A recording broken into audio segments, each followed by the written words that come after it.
What's good, Need to Know Podcast family? Yo. Episode 241 is on this way. But before we get into it, let's shout out our good brothers and sisters over at Underdog Fantasy. Yes, our good friends at Underdog Fantasy are giving you guys a really, really cool deal. They're going to give you a deposit match of up to $100, but you can only get that if you use our promo code Need to Know. So what does that mean? If you put in $10, they're going to match the $10.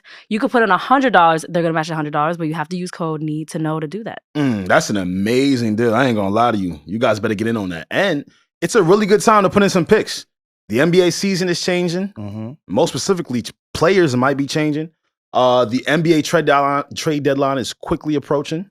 And there's some players that are on the trade block. Pascal Siakam. Yes. DeJounte Murray. Okay. Kyle Kuzma. Yep. Zach LaVine. These are all players on the chopping block. So let's see what happens. A lot of those players that you mentioned, I like to go higher and lower, but I will save that for my personal picks. Okay. Please make sure y'all check out my Instagram stories. Every single Friday, I'm giving y'all my exclusive picks. These are picks I feel really, really strongly about. Yeah. I do really, really well He's on pretty these good at kind of them. things. So if you're interested in that, make sure y'all check out not only the Need to Know pod, but my personal Instagram story as well. And before we get into the episode, again, I need you right now, this very moment. Right now. Press pause. Yeah. Download the Underdog Fantasy app and use promo code Need to Know, like Regi said, for a 100% deposit match up to $100. All right? Let's get it, gang.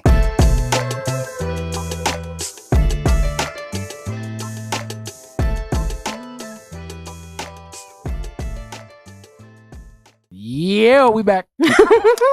We look sexy, right? I hope so. I mean, if you think so, yeah. All right, that was hate. I said I hope so. No, not you. I'm talking about your man in the background. Nah, I can't. I don't feel comfortable calling Alex. Oh my SaVon. gosh. You're not my man for real. Masculinity is so Y'all are fragile. handsome, Reggie cute. You know what I mean? Oh my Yeah. goodness We're gracious. handsome. Is there any episode where we look, do you guys think there's any episode where we did not look sexy? All of last year. Excuse No, for me. You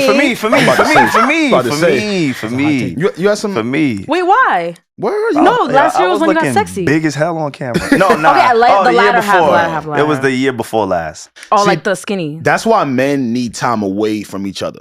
Okay. Because it took me a while to really understand how big you was. Now that I go back Oh my to the, gosh. Bro, now that I go I back used to the to tell you all the time, but like, see- yo, dog, But I was working with you every day. Yes, I Oh, saw yeah. you all the time. that is true. So it was hard for me to kind You of don't imagine. realize it's happening. Like, You don't. Yeah. You It's don't. bad. It is bad. It's really bad. So let's stay here. Okay. Let's say all of your social media accounts, Reggie, Pierre, this question abides for you guys as well. Yeah. Let's say all of your social media accounts gave you the option to either only receive comments or only receive likes.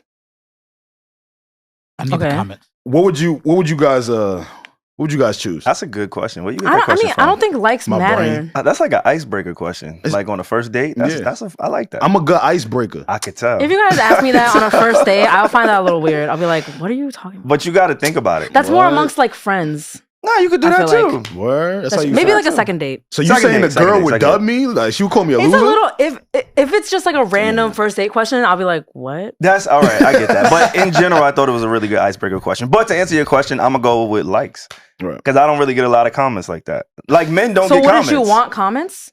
No, because if I don't get them and that's all I have to get, I'm gonna probably feel worse than I already do about myself. So no. We were just talking about this last week. I don't know if you guys off camera. Yeah. I don't think likes really matter. I think it's so fleeting. I feel like a comment is what really matters. That's what people see in your engagement. They're like, oh my gosh, she has like 50 comments. That's a fact. Yeah. Yeah. I agree, but I don't get those. Yeah, so wouldn't you want them now? Yeah. Not if I You'll don't be think like, oh, I'm going shit. to get them. Nah. The social media app would tell you like, hey man, you ain't gonna get no likes.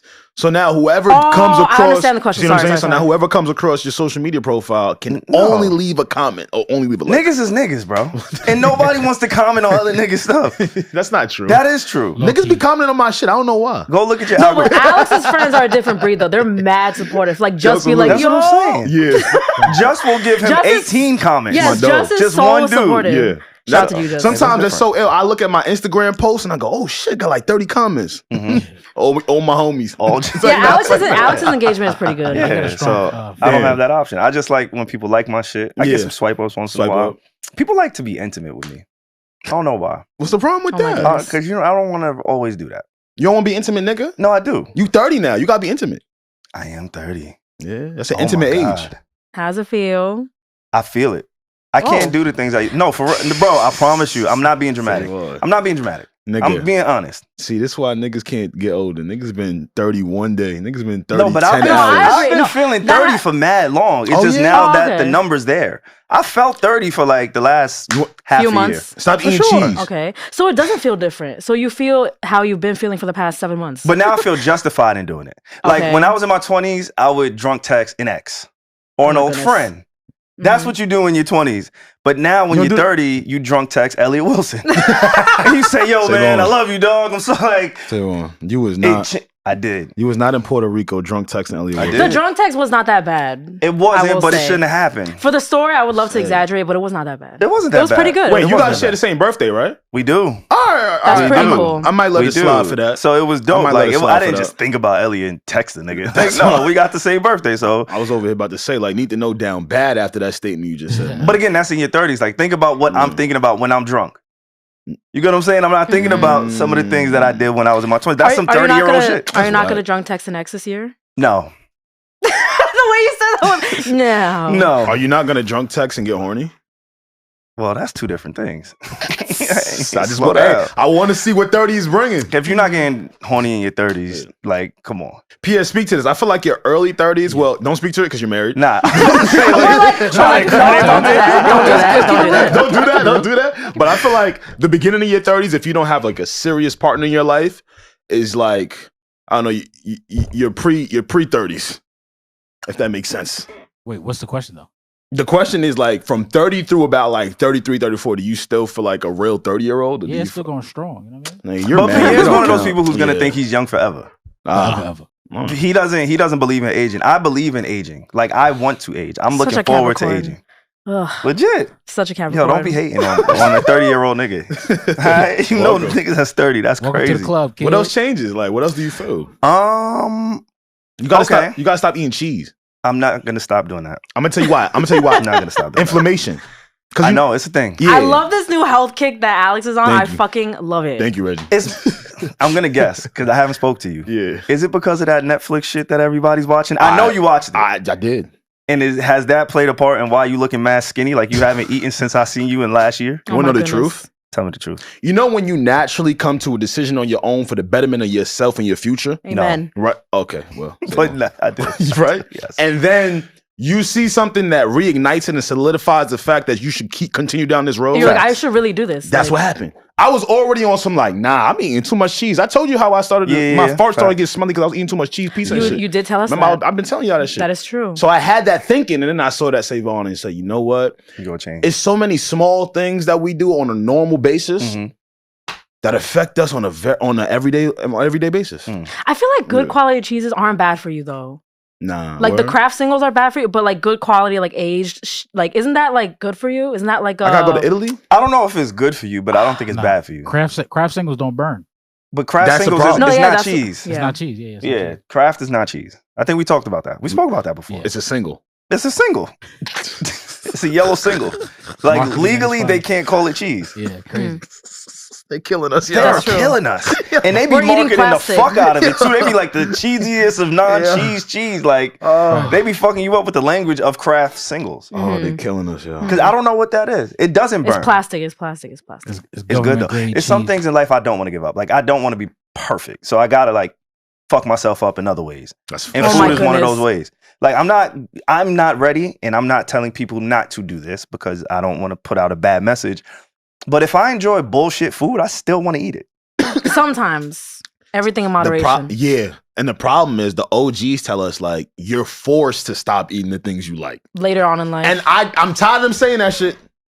And I believe them because a lot of them really can't. Oh no, I can't eat this cheese right here. My IBS. Oh no, I'm gonna go to the bathroom. I do. Or they become like diabetic. I'm gonna be honest. Word. There's a real easy way for men to monitor, engage their health. It's very simple. I'm scared. I swear if this turns sexual, I'll be... What is sexual? No, I thought you were about to say something about like your libido or something. Well, it does play a part in that. That's true. But that is the only way that you should gauge your health. What? Fuel for the Johnson. See, that's what I was saying. Did I not call it? Did I not call it? Legit. If it affects the Johnson negatively, stay away. That is all you need to know. And if it improves it, keep eating it.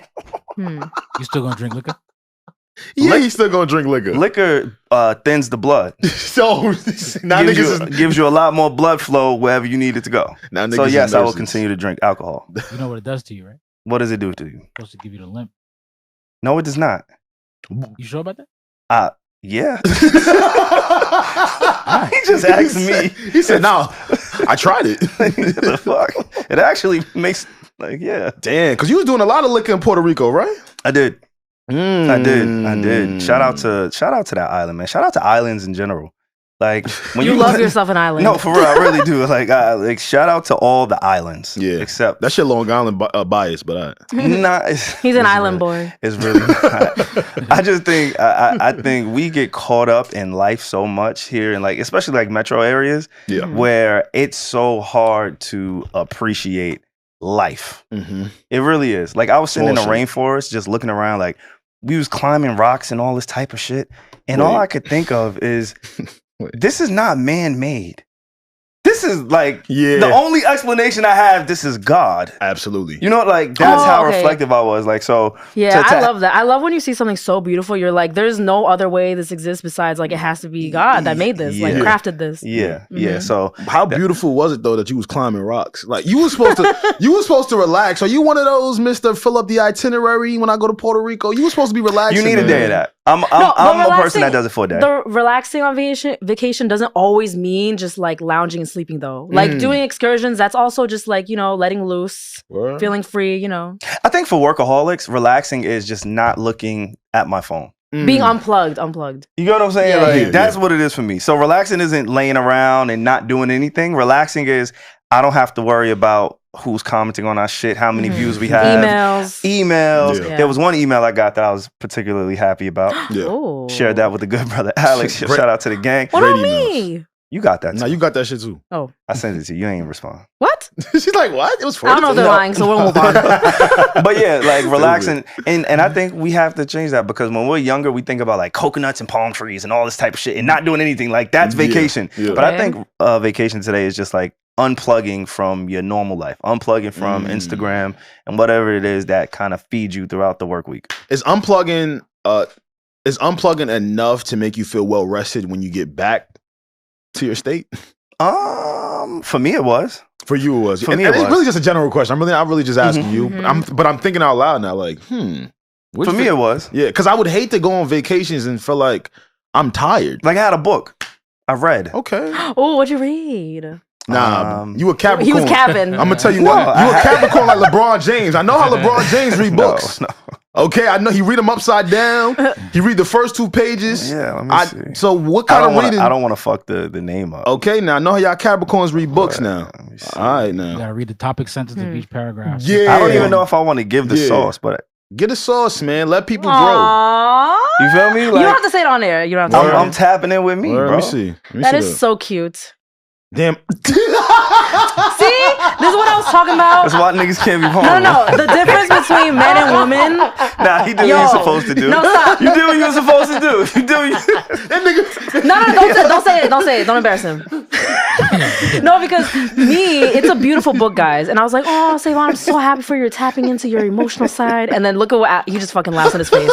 I hate men. This is why you need women in your life, okay? Nigga, go read a UFC book. Oh my God. I did that already. Or how to trade stocks for dummies. Yeah, go find one of those. I read all of David Goggins shit, bro. Like him and Joe Rogan. I know that shit by heart by now. Like he read Will Smith's biography. Dude, I'm trying to tap into a different side, bro. The Will Smith biography into the mastery of love. Yeah, is a transition.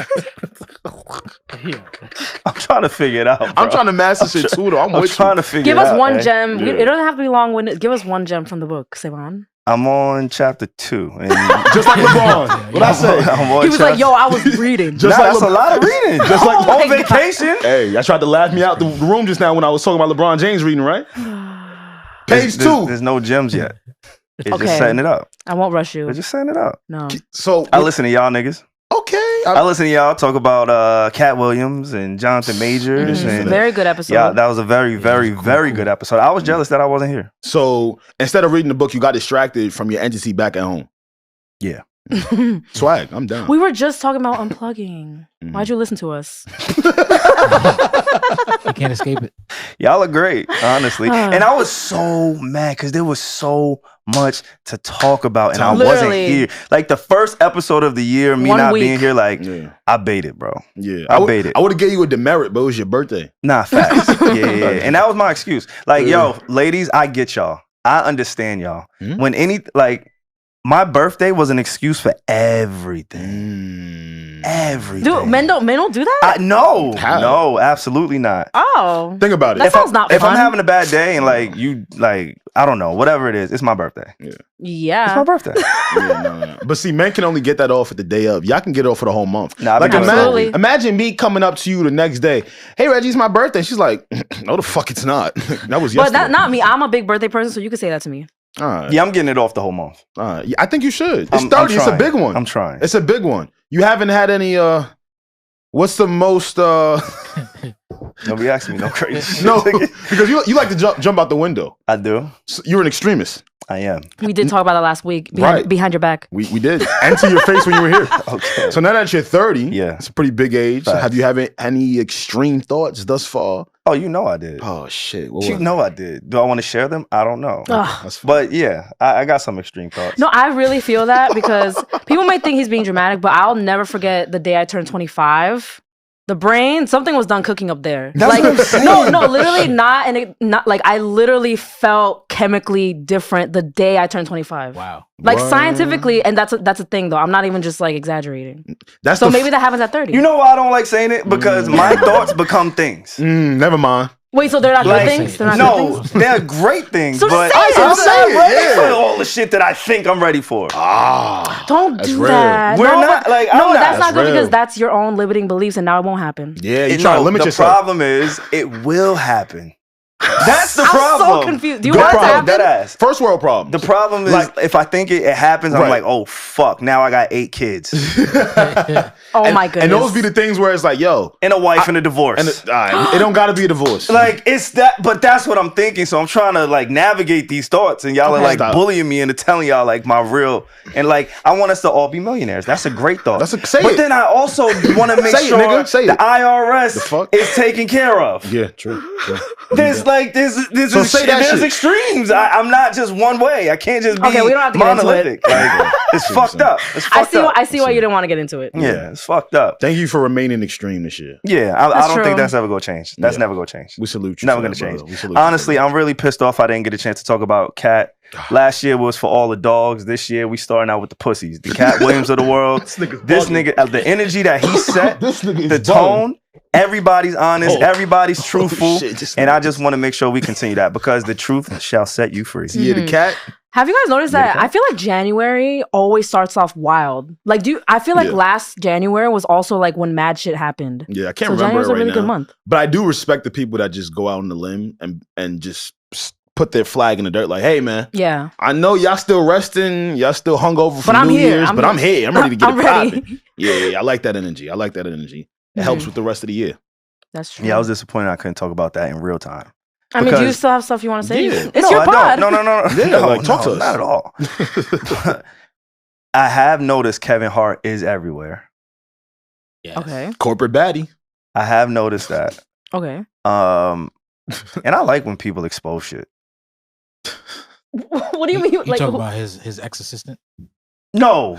See, that's nasty. was messy. I like That was when real messy. like people of importance expose things. Okay. Like if you were somebody, Kevin Hart, and he has an assistant who tries to expose him, I don't like that. I don't respect that. Yeah. Okay. You know, but You if getting paid. you have a counterpart who is viewed as an equal or a peer, and y'all know, like, it's one of those things where you know that I know what you know, and like, nigga, let's talk about it. It's like, I like what Cat Williams did. Especially when we're peers. Yeah. Or it's different when you know I'm ill.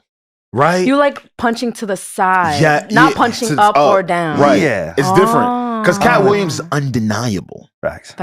Granted, He just proved it even more. absolutely. I'm sure Kevin Hart maybe has more money than him, but I'm not gonna lie. It's kind of like what undeniable. He's undeniable. what Mos Def just did. Mos Def. I kind of like you get what I'm saying? Like, was he? Which way was he punching? well, because of who he is and his skill set, like he's not punching up or down. Yeah. Drake is a peer when it comes to hip hop. Okay. In my opinion, according in to importance. him, I don't know if he thinks that. He may not, but in my opinion, at least, let me say my Okay. opinion. I don't think he's punching up. But there's gonna be some people who look at Mos Def and be like, "Who the fuck is this nigga? And why are you talking about Drake?" The kids. There are people who think like that. Unfortunately, Children, Gen Z. and then there's gonna be other what are they called? OGs? OGs, yes. Purists? Purists. There we go. There we go. There's gonna be like purists who look at Mos Def and think he's punching down at Drake. Yeah. So I think the perfect balance is, okay, he's punching at a peer in hip hop and rap. You want to know what I realized about this discourse between Mos Def and Drake? What? You can't ask OGs rhetorical questions. Right? What is it? I don't think. I don't know if the host, thought it was a rhetorical question. Like, But as a host, we know that she knew what she was doing, right? Like that's just such a wide type of response. But what I mean by that is when you say something along the lines of "Is Drake hip hop?" See, OGs, you can't ask shit like that. Let me tell you why, man. Because I be talking to OGs and I don't like it sometimes. I'm gonna tell you why, right? You be talking to OG just like a rhetorical saying, something that's commonly said all the time, right? You might hit him. You might hit an OG like, "Hey, what's up, player?" He like, "Hey, how you doing?" "Hey, man, it is what it is, but what can we do?" Well, actually, what you can do, young fella, is whoop, whoop, whoop, whoop, whoop. I'd be like, "Damn, OG," or he might hit you with the,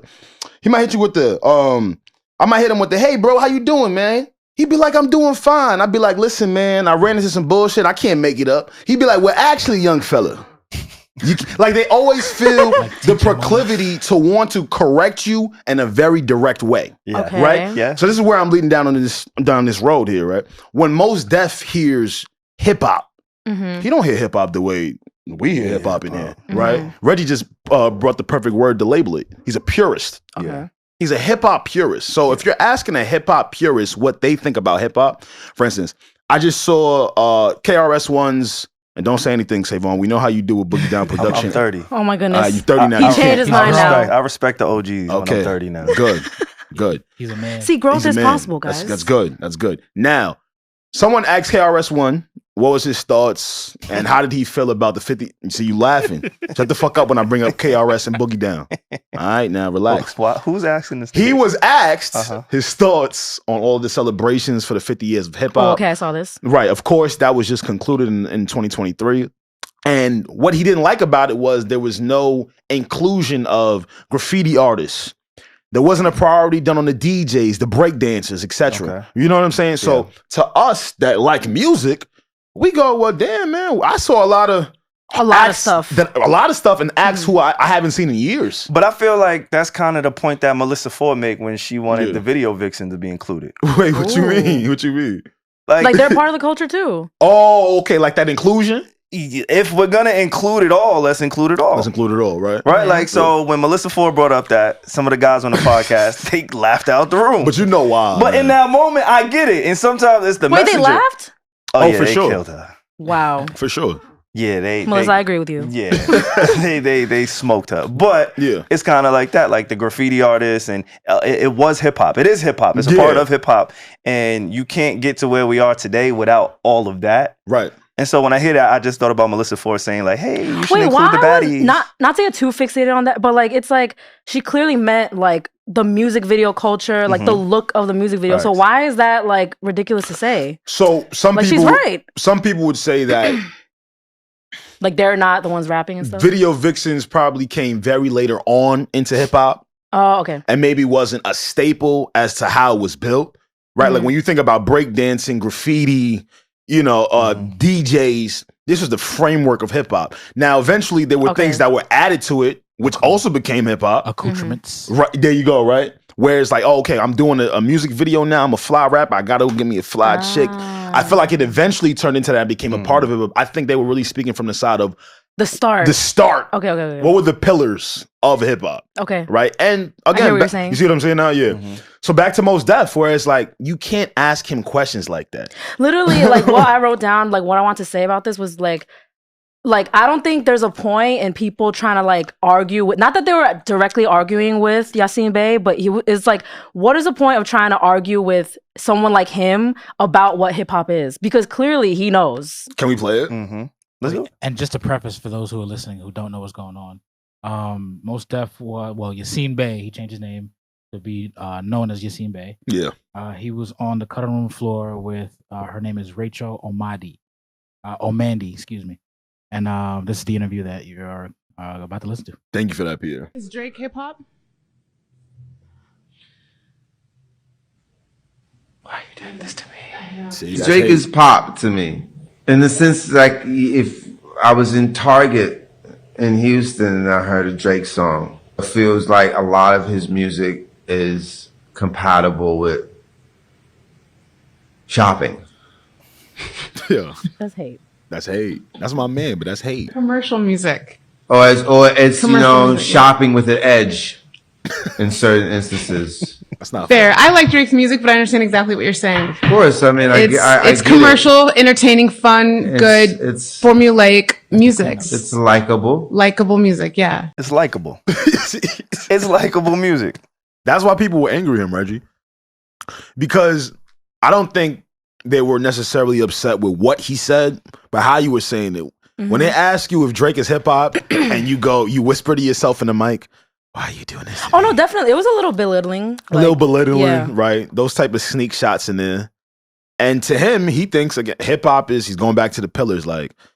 But I think we can very well all agree that Drake is hip hop, right? I don't think this is something we need to argue. I'm trying to put myself in the position of somebody like a Mos Def. That's why I'm like, You get I don't know. I'm trying to put because Drake is pop. Yeah, Drake and hip hop has become popular music. Absolutely. So two things are working at the same time right there. Like he is a pop star. But then also his biggest songs for the most part are more pop songs. So I could understand, like, I don't think that Mos Def is as in tune with the Drake catalog as somebody who actually is. So from what he probably sees and hears, it is pop because it's promoting the bottles and the clubs. Maybe he never heard an introspective Drake song. I'm sure he has. You know what I'm saying? So because Drake literally does rap. He does. Yes. He can. Like, and so, but if I'm Mos Def and Mos Def is not Drake's targeted audience, I could see in a position where he's like, all right, from what I know of him, of this megastar, pop is, and all he hears of Drake, not all that he hears, but like his most popular songs, like the ones that have billions of views are I Need a One Dance. So like, imagine being Mos Def and like hearing that, And thinking, I'm not saying I agree this is the biggest rapper ever. If I'm Mos Def, Hotline Bling, like, I know, and Hotline, like, that's not hip. If I'm Mos Def, I'm not saying he's not. Nah, I know what you mean. Because it's almost like Drake has become a tree and he has different branches and he can, extend himself however he needs to be. We always say he's a chameleon. So I could imagine that somebody who's not as familiar, somebody who didn't grow up on it, like the people today, we have had the luxury of growing up with Drake. So when you grow up with anybody or anything, you're going to see it from the ground level until it's, full completion. Yeah. And no more. Somebody like a Mos Def, like, I don't, you know what? You talk about being 30. I will tell you exactly how 30 feels. 30 feels like meeting new people and saying, hey, this is my favorite artist. And they're like, who is this nigga? It depends on who you ask. But then I'm like, wait, I thought he was still cool. Like, niggas don't even know who he is. That's how you feel now? Like, that's what 30 is. Yeah. Okay. So I can imagine what somebody like a Mos Def would feel like. Who's like older. Yeah. Because he didn't grow up with the music. That's not for him. But it's crazy because like there are OGs that are Mos Def's age that fully embrace Drake as hip hop too. Yeah. And we've also seen that side. So that's where it's like, what do the OGs really feel? That's my only beef about it, right? Whereas it's like, yo, it's okay for you to say he makes pop music. It's okay for you to say he makes R&B music. It's okay for you to say he makes reggae music, even though he don't. If what you're hearing doesn't sound like hip hop when you're hearing Drake, I can understand that. Just make sure that you also include that he is a lyricist. You feel me? Like, that's my only beef throughout all of this, I promise you. You can't just say that he's not hip hop. Okay. But, yeah. What's your butt? You want to hear my butt or you want to hear your butt? I want to hear your butt. What butt is butt. butt? You got a butt too? Hey, where's the butt? But There will forever be, and when you're so great, things get swept under the rug all the time. Yeah, people sweep things under the rug. Drake does have the biggest stain on his jacket that any lyricist or any hip hop purist or enthusiast could even imagine. We'll never forget. And we forget as casual fans because the nigga makes bops. And when you got them slaps, nigga, you could get through anything. You talking about the ghostwriting stuff? Yes, for sure. Oh, fuck. I thought you were talking about the Meek Mill stuff. Oh, yeah. Not the Meek Mill stuff. No, the Pusha T stuff. Sorry. No, I don't like that. Doesn't care. Like, okay. And I don't think somebody like a Mos Def takes that into consideration. Like, oh, you hit your child. No, I think only in man people Push, right? being exposed. Nah, Push did that. Don't do that. You saw Push in Paris. I did. You saw Push in Paris? And Louis V. You saw the fit? I saw the You saw the drip? I love the drip. All right, just relax on that. You know what I mean? Relax on Tell him to Push. respond to Jim Jones. Ooh, awkward silence. He's stuck. He's stuck. No, I'm not stuck. Funny, last time I seen him on the runway, he was debuting the song Shooting That Gym. Now he on another runway. I just want to respond. Side tangent, guys. I'm not stuck. And maybe you should mark this, but you What? lying. I would not lie. Say to you. what? They saw the episode? I guess, yeah. Nah, just tell him you were me. I'm telling you, niggas like, yo, nigga. Yeah, What the hell is going on? Say word. Yeah. So, Damn. yeah, I respect Nah, he it. good, y'all. I'm not, and it's fine.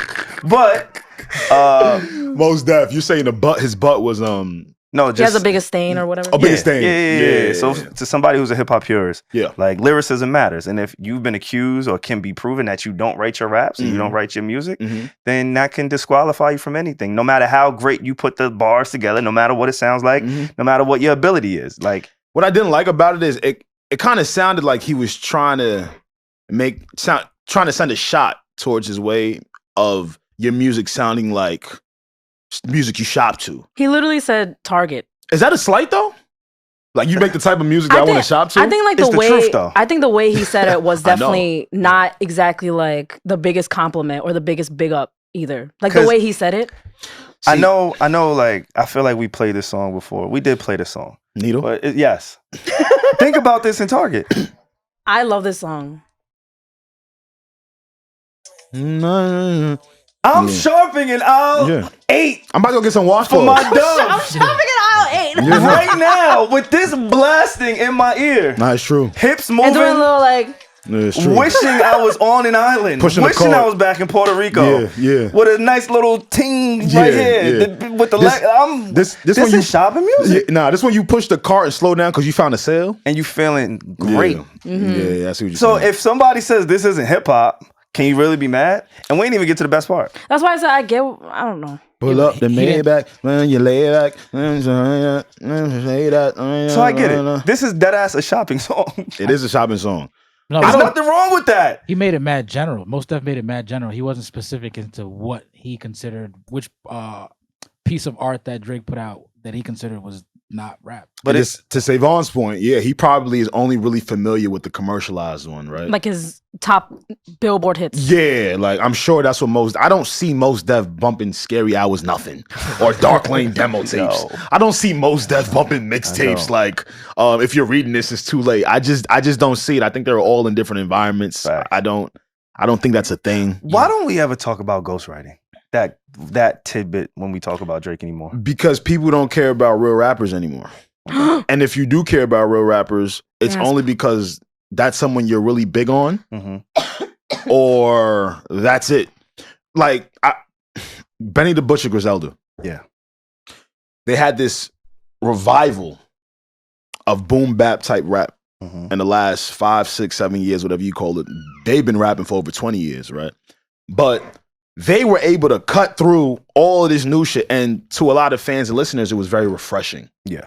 Why was it refreshing? Because everybody swayed away from that shit. Yeah. We're talking about how one of the biggest rappers ever makes a lot of pop music. Mm-hmm. So now back to the ghostwriting point is, bro, back in the 90s, early 2000s, your pen was everything. Everything. Your pen was everything. Motherfuckers didn't give a fuck about the bad quality beat that you bought from this little producer. Mm-mm. Motherfuckers didn't care about all of that bullshit. They cared about how versatile you could take your pen. And these days, and salute, I love it all. I want to be clear. We got auto-tune now. Mm-hmm. Everything's dressed up. Everything's cleaned up. everybody's punching in. Not a problem. If you don't know what punching in is, back in the day, I know cats would go in the booth just rap the whole verse. No stoppage, no pausing. A lot of these cats, I no disrespect to them, I see it a lot. I own a studio in Queens. We punching in now. So now if we all know as fans that a lot of cats are punching in, we got auto-tune now. All right, cool. So now it's more so we enjoy music, and I just enjoy who I enjoy it from. But it's not like the go-hards or the purist of hip-hop, meaning like, whoa, where's the bar work here? Where did they switch up here? Where are the punchlines? Nobody cares for it anymore. And I could see it as like a true hip-hop OG, like you were there when it was really like that. Why I could see why they're like so defensive about keeping it as pure as pure hip hop. I could definitely see why. Protecting like that art form, essentially. I don't know if Mos Def speaks this way though. I love Mos Def. I want to be very clear. This is not a shot. This is just facts.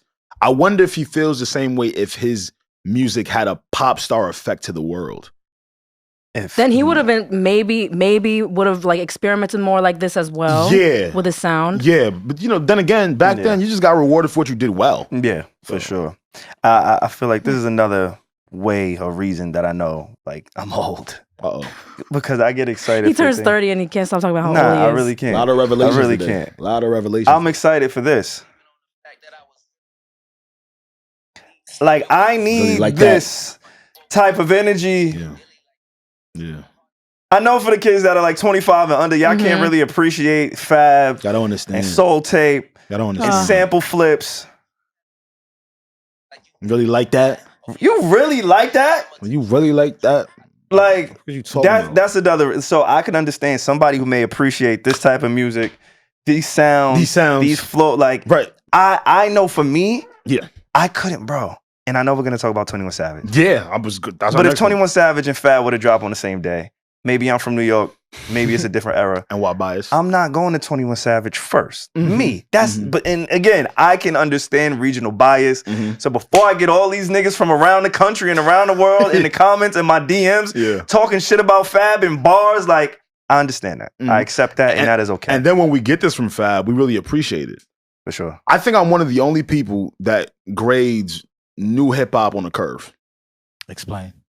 I thought we were all grading everyone on the curve here. For instance, 21 shout out to 21 Savage. And I say shout out to 21 Savage because if you would have told me after his first few records that this is what his career would have manifested into, I would have told you, yo dog, you're lying.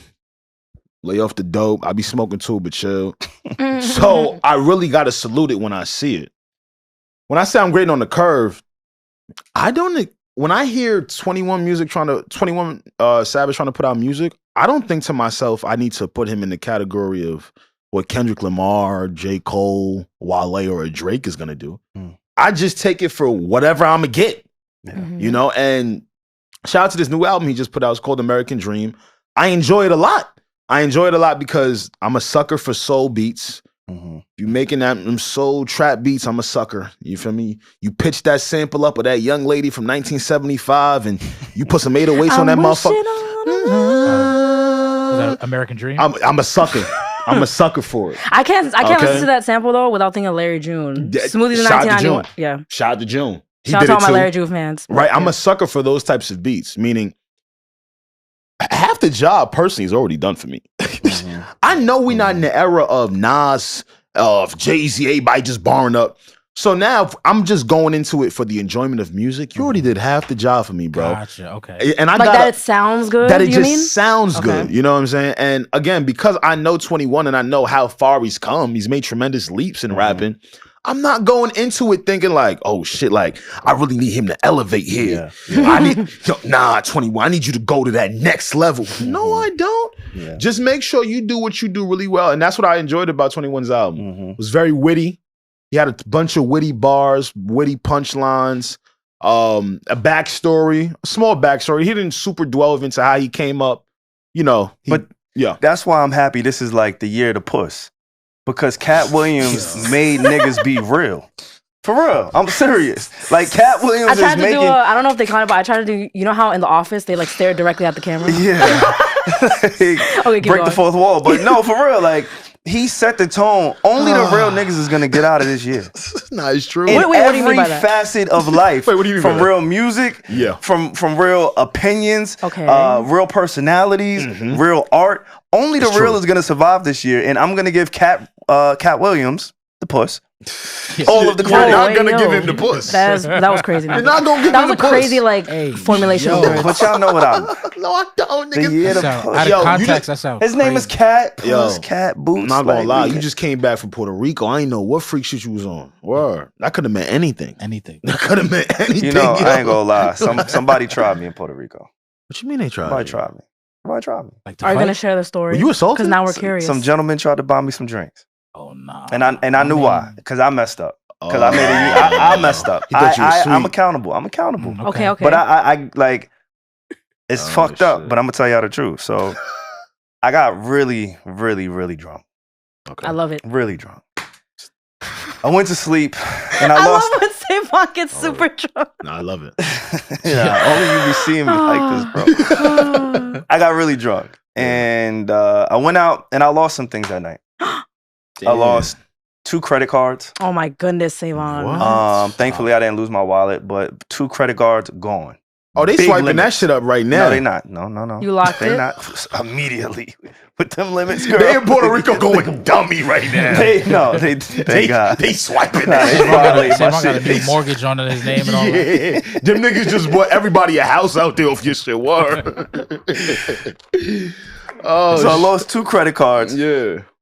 And I lost the earring. One earring. Y'all know. Okay. Y'all know. I wear hoop earrings. Yeah. Right? I wear hoop earrings. I'm Yeah. just comfortable with it, whatever. But I only had it in one ear. Was it the left or the right? So I might have that might send out a sign. I didn't realize I lost the earring until these niggas started licking their lips, walking up to me trying to buy me a drink. Yes. Well, did you take the drink? Because no, I did not take the drink. No, I did not take the drink. But I didn't realize I was signaling.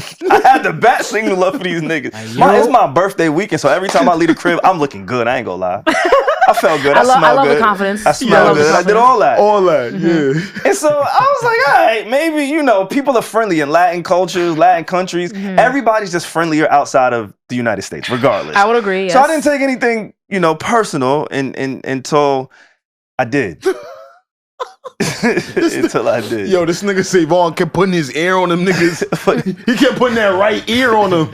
And they was like, oh, you want drinks? Okay, I see you. Okay. I see what you're saying. Oh, yeah. And I thought I was killing it, so I'm trying to speak broken Spanish and shit. I'm like, God, okay, I'm not even in Dominican Republic. I'm just screaming out mad Spanish shit, bro. Shit. But I fucked up. Oh, and I shouldn't have did that. Nah, you shouldn't have did that, man. And How did you react? Okay. Were you just like, oh, no, thank you? Nah, I just said thank. So thankfully, like I'm used to when fans or listeners try to come up and like give us drinks. Yeah. So I know how to deny a man. That's a wild way to say it, but that's the truth. Like I know how to tell these niggas, like I'm good, bro. You gotta dump I'm some cool. niggas. Oh, also there was somebody who I ran into at the airport. It was like 5 a.m. Caught my flight. Okay. Really, really big fan. I wish I would have got his name, but he was taking a trip to a actual wedding, not a bachelor party. It was a wedding. He was with his girlfriend, and he's like really tapped in. Like he don't miss an episode. What was he saying about? Salute He was just giving me the tea on the pod. Like damn, he wasn't there. because I wasn't there. Yeah, so he had to fill Oh you. my He had to fill you gosh. in. For real, so and he told me to let y'all know. Big ups to Alex, Regi, the whole gang. Salute, gang. He let me know, but we got some real support in a real way. That's what's up. So yeah, Oh my God, that's like my worst fear, running into a listener at 5 a.m. at the airport. yeah, it was crazy. Because I be looking crazy. And that's how I know we got the illest people that fuck with us. Because all the talking that man did, he didn't ask me for not one picture, Aww. and I appreciate. You wasn't cute enough that day. Yeah, because they be asking me for pictures. As they should. I appreciated that. And sometimes they be like, "Yo, you trying to catch a flick, or But whatever." that's not true. They ask. Like I feel like people ask you for pictures all the time. No, they do, SaVon. but not at 5 a.m. at the airport next to your girl. Okay, You know what okay, I'm saying? okay. Like, there's a time and place. Respect. I like people that read the room. Read the like, room. he just read the room. I see Like, what y'all you're fuck saying, with what you're doing. Boom. Like, great work. Yeah. Shout out to Alex, Regi. I know what's going on. He brought up, I know he really fucked with the Eden episode. Oh my God, did y'all talk about Eden? No, we didn't talk about it. We didn't. Salute to Eden. Yo, shout out You to missed the Eden. chance, SaVon. I missed the chance. So you gotta come to work. Yo, that nigga. I ain't gonna lie. We missed the window of Can I opportunity. get it all? Oh my God. Give it Nah. off. It's up to you, Alex. It's up to Give you, it off, Alex. mans, bro. Give Like, it off. He wants to talk about it. No, It's we up don't to gotta Alex, talk about my lawyer. it. We You want to talk about what? What happened? What happened? Hmm? What happened? Let us know. It's the need to know. You know that nigga do In My Bag every week. Nah, and I can't wait to go to the next one. That's what I'm saying. But he gave me the line of the year. What he said? Anybody could get got. Anybody. I tried to can warn get you, Alex. This is what he was gonna say. Like, I thought he was talking about partying. nah, it reminded me of Adrian Broner. Anybody can get it. The Mexican, Dominican, Puerto Rican, African. Walking up to your man, it's like anybody can get it. And then delivering the 2-piece is crazy. Nah, man, I ain't gonna lie. Niggas That's from the fire. Bronx, niggas That's from the hard. Bronx, That's yo, hard. you can't. People from the Bronx be from the Bronx, yo. And the only reason why I At feel the end of the comfortable day. like joking about this shit, like Eden's gonna be fine. I don't know what happened, obviously. sure. None of us know. I just saw like the internet was talking about the shit. But yeah, the can man, anybody can get it. And Shout out to Eden. shout out to Anybody Cat can Williams. get Yeah, it. the puss. That Yo. nigga setting it off crazy. The real will survive. Only the real is leaving this year. I'm telling you. Only the real. Thank God you here, right? I hope so. Reggie, you tell me your thoughts on 21's album. Did you listen to it? I listened to it. Yeah. I didn't expect for you to like love it. I don't know why. I don't know why. Because I'm not really big on 21. I don't know why I think that. Yeah. Yeah. But here's what I think. It's not 21 Savage is not bad. I never listen to a song of him and think that he's bad. Oh, I but have. also I'm starting to get a little bit bored. A little bit. This is what I want to A talk little about. bit. Because and I also remember me thinking that about Gunna years ago, not recently, guys, like years ago, I was like, yo, what is Gunna fucking rapping about? Like, I'm a little bit bored. And then he fucking stepped it up and switched it up. So that reminded me of a feeling that I got of 21's, like we were like listening to it. I don't know. What does the next level for 21 look like for you, right? Because I heard a song on the album where it kind of sounded like he got into his Drake bag. Like he was singing like a pre-hook a little bit going into the verse. Kind of like my point that I said earlier, right? I kind of know what I'm getting from 21. I'm going to get some spinning on the op boss. Yeah. I'm going to get that he probably fucking on your bitch. I don't think these are things that are necessarily going to change, especially because he hasn't changed his environment. You know, we spoke about this with Drake. So what does that look like for you? Because that's what I have a problem with. I'm going to be honest with you. Like when I get artists that, and this is no slight, artists like J. Cole, Kendrick, Drake, for me, they move the needle. Right? They push the envelope to what this shit is supposed to sound like next. Yeah. However they figure it out. Artists under that, however, they don't do that for me. I really just take it for what they're going to put out because I don't expect for them to take it, turn the page on something new here. So, what does that look like for you, Reggie? I guess like a more distinct like era. So you know how when he had like his Metro Boomin era, like the Savage Mode era, I feel like that was so defined. I remember like one song, it literally sounded like I was listening to like a horror movie. Like his sound was so defined there. Yeah. And then now, I don't know what this era is defined as. That might be like really a lot more hard, like it's more difficult said than done, but I don't know. I guess that's what I'm looking for. Like a more distinct like sound, a cohesive sound, yeah. This level is called sexy op music. Okay, you know what? When you put it that way, I'm gonna listen to the album again. I'm gonna come back and be like, yo, I fucking love the album. Okay. Sexy, because we're gonna get him spinning. And then again, like what held me was those soul beats. Granted, it's not all soul beats, sprinkled with a little bit of trap in there. But again, we know what we're gonna get from 21. Yeah. So yeah, try to go in there with that ear. You're not the only person I saw, repeat that, Reggie, meaning, yo, I want him to take it to another level. I want to see the growth in it. The growth for me was just in how he's rapping. I think that's the gift for me. I'll speak personally. So you did see the growth. I heard it was content filled. Like he was really talking about. Spoke about Gunna like being. He had a message a little bit. He got a whole song in there, Letter to My Brother. To Gunna? It's to Thug. Oh, Thug. And he's getting that Gunna on there. Oh, really? Yeah, he gets that Gunna. He sends shots talking about, everybody was standing on couches, but they're not standing in trials, etc. So but he did speak to with some the things. game, and that's why I hate these niggas sometimes. Because that comes with it. I'm listening. So now that we're in the situation that we all know could possibly happen, like, why are you talking about it? Again, maybe it's for money, maybe it's marketing. I don't know, but this is why music and this rap shit just be fucking me up sometimes. It really does. I've had to, because none of y'all niggas is in the courtroom with Thug. And a lot of y'all niggas, when I go on your Apple Music, Young Thug feature or a Young Thug song is in your top 15 to 25 songs. But nobody's in the courtroom with him. So don't try to sit on this higher fucking moral high ground and be like, oh, And, like, my rap brother, my about brother, it. my brother, my brother. Like, none of y'all niggas is really there. I don't know what they doing financially. Sure. I don't know if Gunna needs it behind- financially. behind- yeah. But when a rich nigga's locked up, he don't need financial support. He needs public support. Actual So support. go to the courtroom if y'all really feel like that, in my opinion. Yeah. No, I agree. Like, I hate this shit. I agree. Smoke and mirrors. The reason why I don't hate hip hop anymore, I think I would feel the exact same way with you, dog. I ain't gonna lie to you. Everything you saying, I feel it. Especially as you get older, words, music, sounds, they change for you. You digest it at a way different rate. It's wrestling. So if I still want to be a wrestling fan, I just got to take it for wrestling. And that's what's helped me. That's what you literally just said. Yeah. Why you liked the 21 Savage Right. album. Basically, you were saying like you tempered your expectations. Yeah. They were not unrealistic. And you're like, yo, I like this. I like it for what it is. Yeah. You know? I get it. And I don't see hip hop changing. If you guys are going to make fun of Mos Def telling y'all what hip hop is when he's one of the purists and he's just speaking from his perspective, then that means we're never, well, at least for now, you guys don't want to allow for that sound to come in for actual stories to be replaced from niggas spinning on ops, etc. So if that's not going to stop, and it's primarily one of my favorite genres and I have who I like in it, I'll just cipher through who I like, get out of there. Because I know what I'm getting, unfortunately. Yeah, nah, I just want to salute and I appreciate Cat Williams. For puss? He really wants to talk about it. Thanking a nigga for puss is crazy. It's the energy. And I didn't thank him for the puss. That's crazy, yo. You always gotta wild out, bro. Yo, But you literally keep saying puss. The year of it, though. Not for it. Regardless.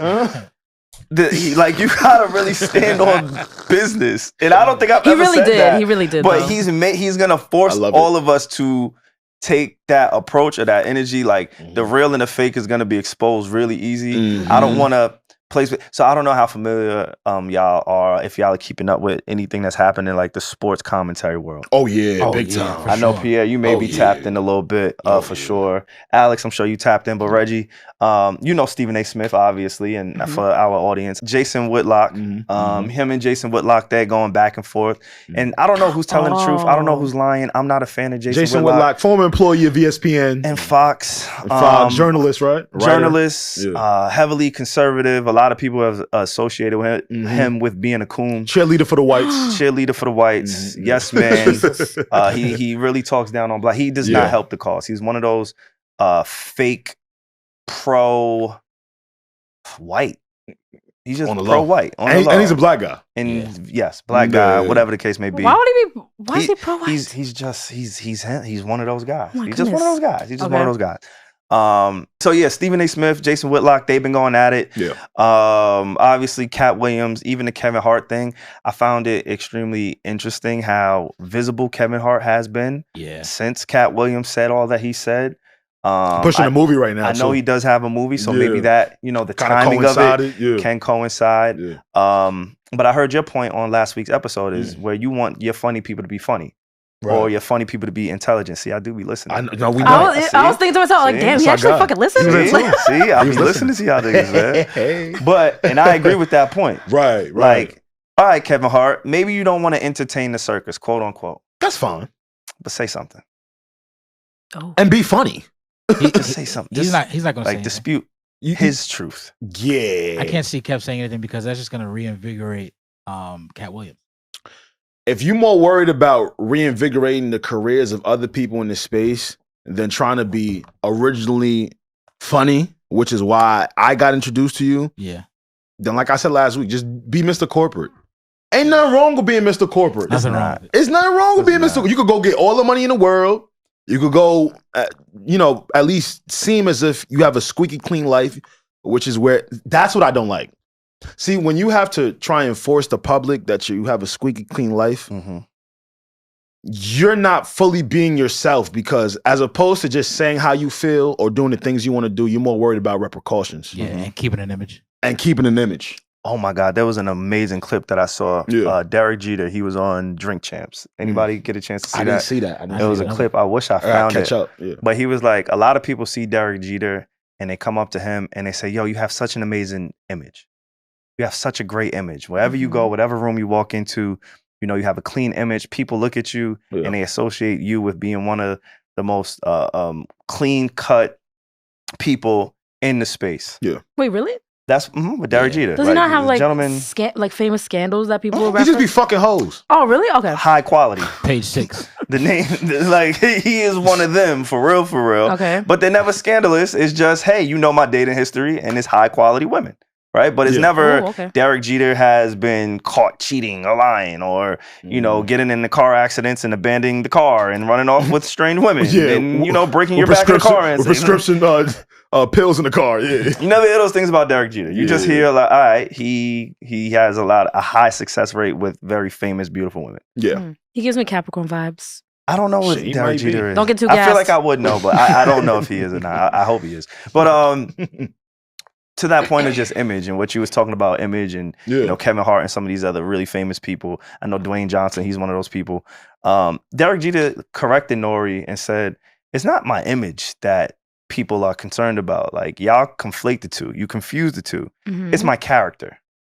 I have high character. Right. I care about how I treat people. I care about, when I walk into a room that you can feel the high character person that I am. Yeah. Not my image. I don't care He's about like, really what you view this. of me. That's like, real. this is who I am. That is not my image. It's my character. So to your point, image and character, I think, can be a little bit confused. That's a good point. And there's a lot of people who we confuse them having a great image and not really knowing their character. That was so well said. Yeah. Because if you have a good character, you're still able to be yourself. People can still pick up and read you. That's the good part. That's a very good point. When you have character, you stand on your morals. You're just being yourself. Yes, you can't be swayed. What others think about you, what they feel about you, doesn't deter away from your character and what you're not going to sway away from. I couldn't agree more. Yeah. And I would love to see that from more of our greats. I think that's why it was so refreshing to see it from a Cat Williams. Like, man. Because that's just how he is. Look at a dude that is very popular to us over the years, has found a way to accrue money independently over the years. Yeah. But man, he's still being himself. Like, I used to be a big Martin Lawrence fan. Not no more. Really? Don't do that, Smart. Come on. Martin. I can't let that go. I can't. Martin, my dog. And I ain't seen that nigga laugh in years. He been through some things. He hasn't. Listen, but he has. He has been through some shit. And I apologize for that. Life is crazy, and I don't want to take from that. Yeah. That's why I salute it. Not Martin, though. But don't take away Martin from me, dog. Not from me. I gotta take it from me. I gotta take it from me. Jamie Foxx Show better than Martin. What? You're fucking crazy. That's crazy. Like, see, this is Jamie Foxx Show better than Martin. No, it's not. The show? Jamie Foxx Show is better than Martin. Now you just potted. No, you potted. I am potted right now. No, you've been potted. Cat Williams gonna leave your ass in this year, nigga. The year to puss. I'm coming with him. We got character. Me and Cat got character. That show is not better than Martin, bro. And this is gonna age like milk. Jamie Foxx Show is 1,000%. I won't even say 1,000%. I'm just gonna go with the Jamie Foxx Show is better than Martin. You always felt this way. It can't age like milk if it's really Alex's opinion, though. He's always gonna feel like this. Feel like that, I do. I feel like you always felt like this. Yeah, no, let's talk. You just started feeling like this. Let's talk. Because of. Let's talk. So recency bias. Thank you. Not recency bias. It ain't been no new Jamie Foxx episodes. Jamie Foxx recency? Okay, no, right. I'm talking about. Damn, you're right. Yo, he's like, damn. Okay. No, my fault. Yeah, you're right. Go ahead. No, you're fine. I've grabbed. Some of those things that you're just always taught to be like a fact. Okay. But you never go back to review it. Do the research. To do the research. This is just your own personal opinion. Yes. It sucks. Terrible. Dead ass sucks. Yeah. Y'all like Shanae that much. My fault. I ain't know Shanae really did it for y'all like that. My bad. And how are you gonna do this right after they just had their reunion last week? So hold on. The Martin reunion. Jamie Foxx Show wasn't more realistic. I think the Jamie Foxx Show did an amazing job balancing what can actually happen in the lives of people, young black people in their 20s and 30s. That's not what I based. And incorporating a lot of humor around it. I think a lot of the Martin stuff, though it was funny and entertaining. It was like sitcom-y forced. Forced? What? That's entertainment. Sitcom-y forced. But still please funny. don't give me. That's not your point, is it? Don't give me that point. That's my point. Reggie, I mean, save him. there's no Save way. him. Okay, hold on. Tell me why Because you're gonna get a straight, Please Reggie. tell me I don't why. want Hold on, to shoot at you. Hold on, Reggie. Why I would love you you shoot because at I me? love you. No, but why he's would gonna you make shoot me at me? point the gun at another way. And you what my is it? But there's man. nothing that we can say because it's like this is what Alex wants from his shows. Yes. He wants a more realistic approach, and that's why he likes Jamie Foxx Show. Tell me why you got Martin over the Jamie Foxx Show right It's there. better. Funnier. It's a Okay, better you show. need That's to not give good enough. details. You Give need me to give details details the way like I'm Alex giving you did. detail. I Speak to something. think That's my point. Y'all have just been brainwashed into thinking like, no. The storylines is stronger. I appreciate Martin's show more. Not gonna lie, SaVon, you're gonna have to give a good argument like Alex The did. storylines are stronger. storylines are stronger where? Martin plays more than one character on it. That's fine. I remember you Gina eventually has ended with a radio show. Yeah. Gina had a strong role. No. Yes, she did. I don't really want to talk. She was like Her one. homegirl's role was a A. little stronger than Gina if we want to keep it a buck. Her Tisha homegirl? Campbell went crazy. Oh no, you talking about Everybody hate Chris Mother. Tasha. no, we cannot. Tashina Arnold, right? Yeah, Tashina Arnold. Something like There we go. Some we're Arnold. gonna be fucked up That's in the game. hey man, correct See, us. that's hate. Please give us that name because I am not doing that. We ain't putting that out like that. We're not. But Yes. I genuinely think that she had more of a role. Yeah, Pam had more of a role than Gina in terms of like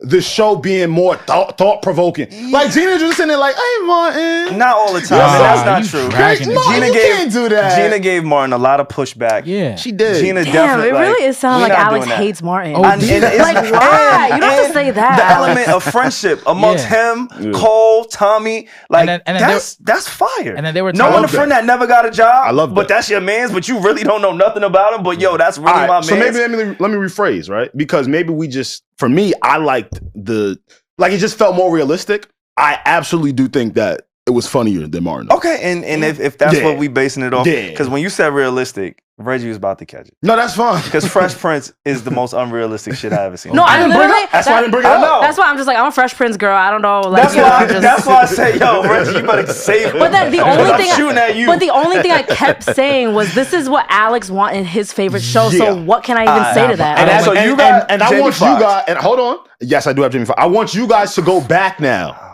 I want you just a few episodes and watch the Jamie Foxx Show. I grew up on him. I know, like Jamie I'm Foxx a black show sitcom was so, like connoisseur. That's what I'm saying. Legit. And it was so Wayne's Bros. I get it. Steve Harvey Show. I get it. Eddie Griffin had one. I used to tap into that. Like we but maybe can you rewatch it more recently? Maybe you're really gonna appreciate it like Alex does. I was watching it last week. It was fun. Jamie Foxx is way more dynamic than Martin in that show. Yo, that's way more dynamic. That I will He agree went with. from singing the bitches' skirts off to driving an Astro van. But that's just who he is. That's just who he is. And I like that. That's just who he is. That has nothing. The show itself. Yeah. Martin, like there was a reason he was number one at that time.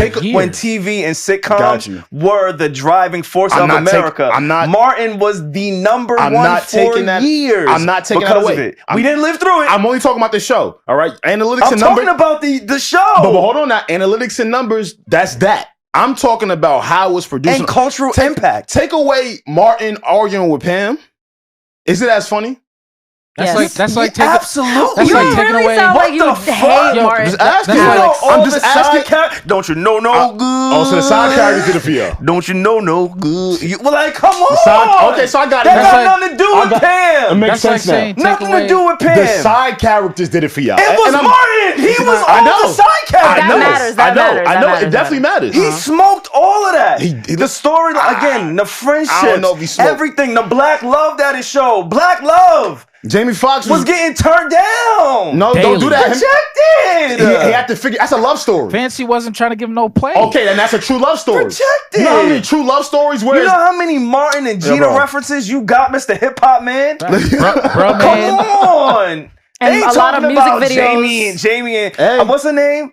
Who? I'm about to say Precious. Fancy. Fancy. That's a true love story. In the same ballpark. No, it's not. Like, a true love She story, was packing SaVon and him up Pierre every time, bro. Stop it, bro. A true love story. We're not doing that with Martin. We're not playing with Martin. You don't got to play with Martin. You're not even letting me finish. I'm sorry. All right? I see where you coming from, and I love that you're passionate about it, and I know that was probably going to, deter you in terms of how you thought.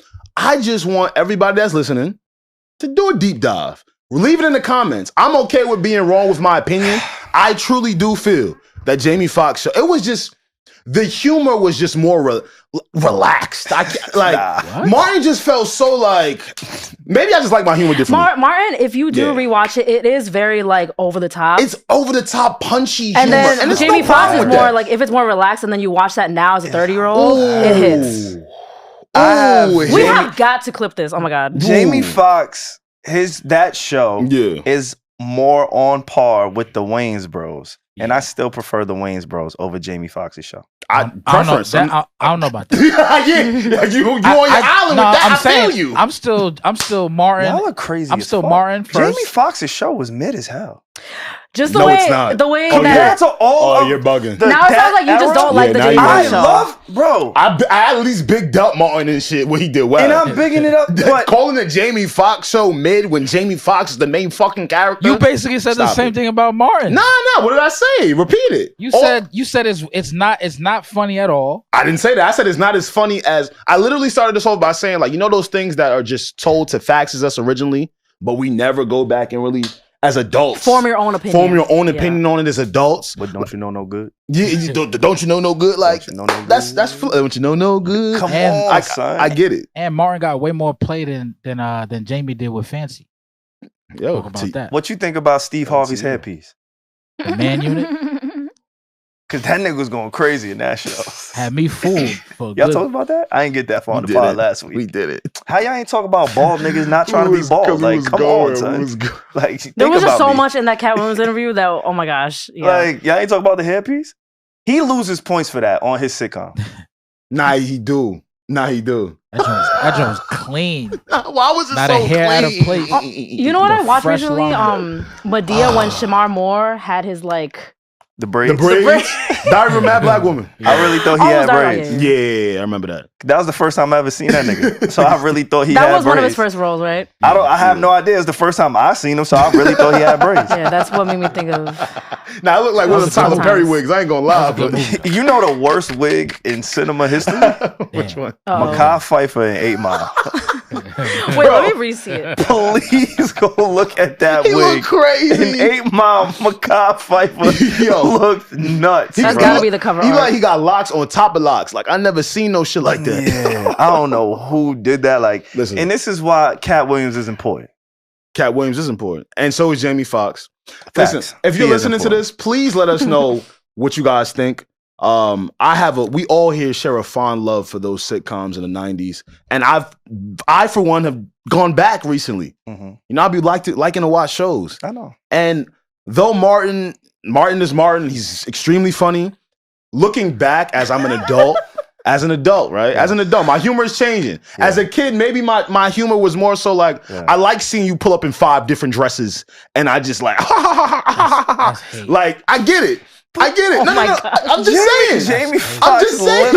I'm just saying. I'm gonna give you that because it's 2 different shows. Yeah. But Jamie Foxx literally got on for dressing up as a woman and in Living Color. I never but said it's 2 different shows. That's what I'm saying. I didn't get that in the Jamie Foxx show. I got a whole bunch of blue suits and checkered ties because he was working at the lobby in the hotel. Okay what I'm saying? Getting packed. All right. I'm just saying, as an adult and me going back, I appreciate the humor better on the Jamie Foxx show. Okay. For sure. I want to see some people agree with you in the comments because I feel like you were alone in this episode. Yes, Martin is Martin. And I'm okay if I die on this hill. Remember how last week I said you're an enigma? Yes, I am an enigma. You are very much a certified enigma. This is not, but I will say this is not a bad hill to die on. It's not. That's a bad one. It's really not. This is Martin. No, it's really not. No, putting Jamie Foxx on the top of your list and anything is not a bad hill to die on. It's not. Yeah. It's really not. He's the GOAT. Like, yeah. It's really not. They had great, like, each show had great sidekicks to the main actor. Bro, I'm telling you, when you go back to Martin, I'm not doing it. My humor changed. I will say, like, I as of right now, I like Martin more, but I have not done the revisit like Alex is telling us to do. Oh my God. So there are 3 it's so good, Jamie Foxx. Black sitcoms that come to mind that I feel just push American culture. The Cosby Show, Family Matters, Fresh Prince. Thank you. Family Matters and Martin. So 4. Okay. I was gonna put Family Matters 4th, but that is like Oh, you know Family Matters is the Mount Rushmore, in my opinion, of black sitcoms. not mad at that. I like that. Please leave your Mount Rushmore in the comments. Did I do that? I'm sorry for like really like. Nah, you fucked Yo, me. say I wasn't whole ready. mood Mad. fucking changed. I wasn't ready for that. That nigga was mad. But It's that's Jamie Foxx, though. Pierre, what you saying? Oh, Yeah. no, just to clean it up, it was Tachina Arnold. Tachina Arnold. I said Tashina. I'm sorry. Yeah, we All right. fucked that up. Well, we're not supposed to ever do that. I didn't even want to go. Like I didn't even want to go down that lane. For sure. But I only said that because back to our point about comedians and shit like that. Mhm. I want more laughs out of Martin Lawrence. I like that It's he. over for that though. He's done. Yeah. And Hey, don't sometimes- say that. No, I don't think so. I can't. No, some niggas is done. Like being funny. Yes, like it's over. It's done. How does that happen? Because you again, You missed age, you missed Martin. Age, Oh, Martin. You gotta appreciate growth. it for what it was. Also, you have to take style. Mm. What happened? So age, growth, you have to take style. All the Style things is and important. reasons why I prefer the Jamie Foxx show at this age. No, but we're talking about the person today. Okay. We're not talking about the show. I'm talking about the people today. Okay. So there's a list of comedians. They're just done, and it's okay. Yeah. And I accept it. You just accept it? Chris Tucker, I will never accept it. done. Yeah. It's over for Chris Tucker. It's over, and it's okay. He did what he was supposed to do at the highest level. He took over the comedic world, and he is him. Martin Lawrence, who I love dearly, as you can see. So Yeah. fuck you. I love Oh my Martin too. goodness. Me and him share like the same birthday. For real? That's why you love me so much. Yo, you fake as hell. I'm You're the not. same I'm birthday being as Martin real. Lawrence? Yeah, I think we should. Like, I That's think he's hard. able. He's an Aries. Yeah. That's hard. Yeah. But he's done. I don't expect him to ever make All right. me laugh again. There's a and difference. It's okay. There's a difference, and Reggie, would you agree? There's a difference between being done and not attempting to be funny when that's what we were all introduced to you by. There's Right? one. Like He it was doesn't on, even do you try. think it's up to them right now? Like they decided, no, I'm chilling out, or are they actively trying? It's just not hitting. Yeah, Like that's did they decide they're done, or right? did Because we I don't think decide? Martin is trying at all anymore. Both. He can't.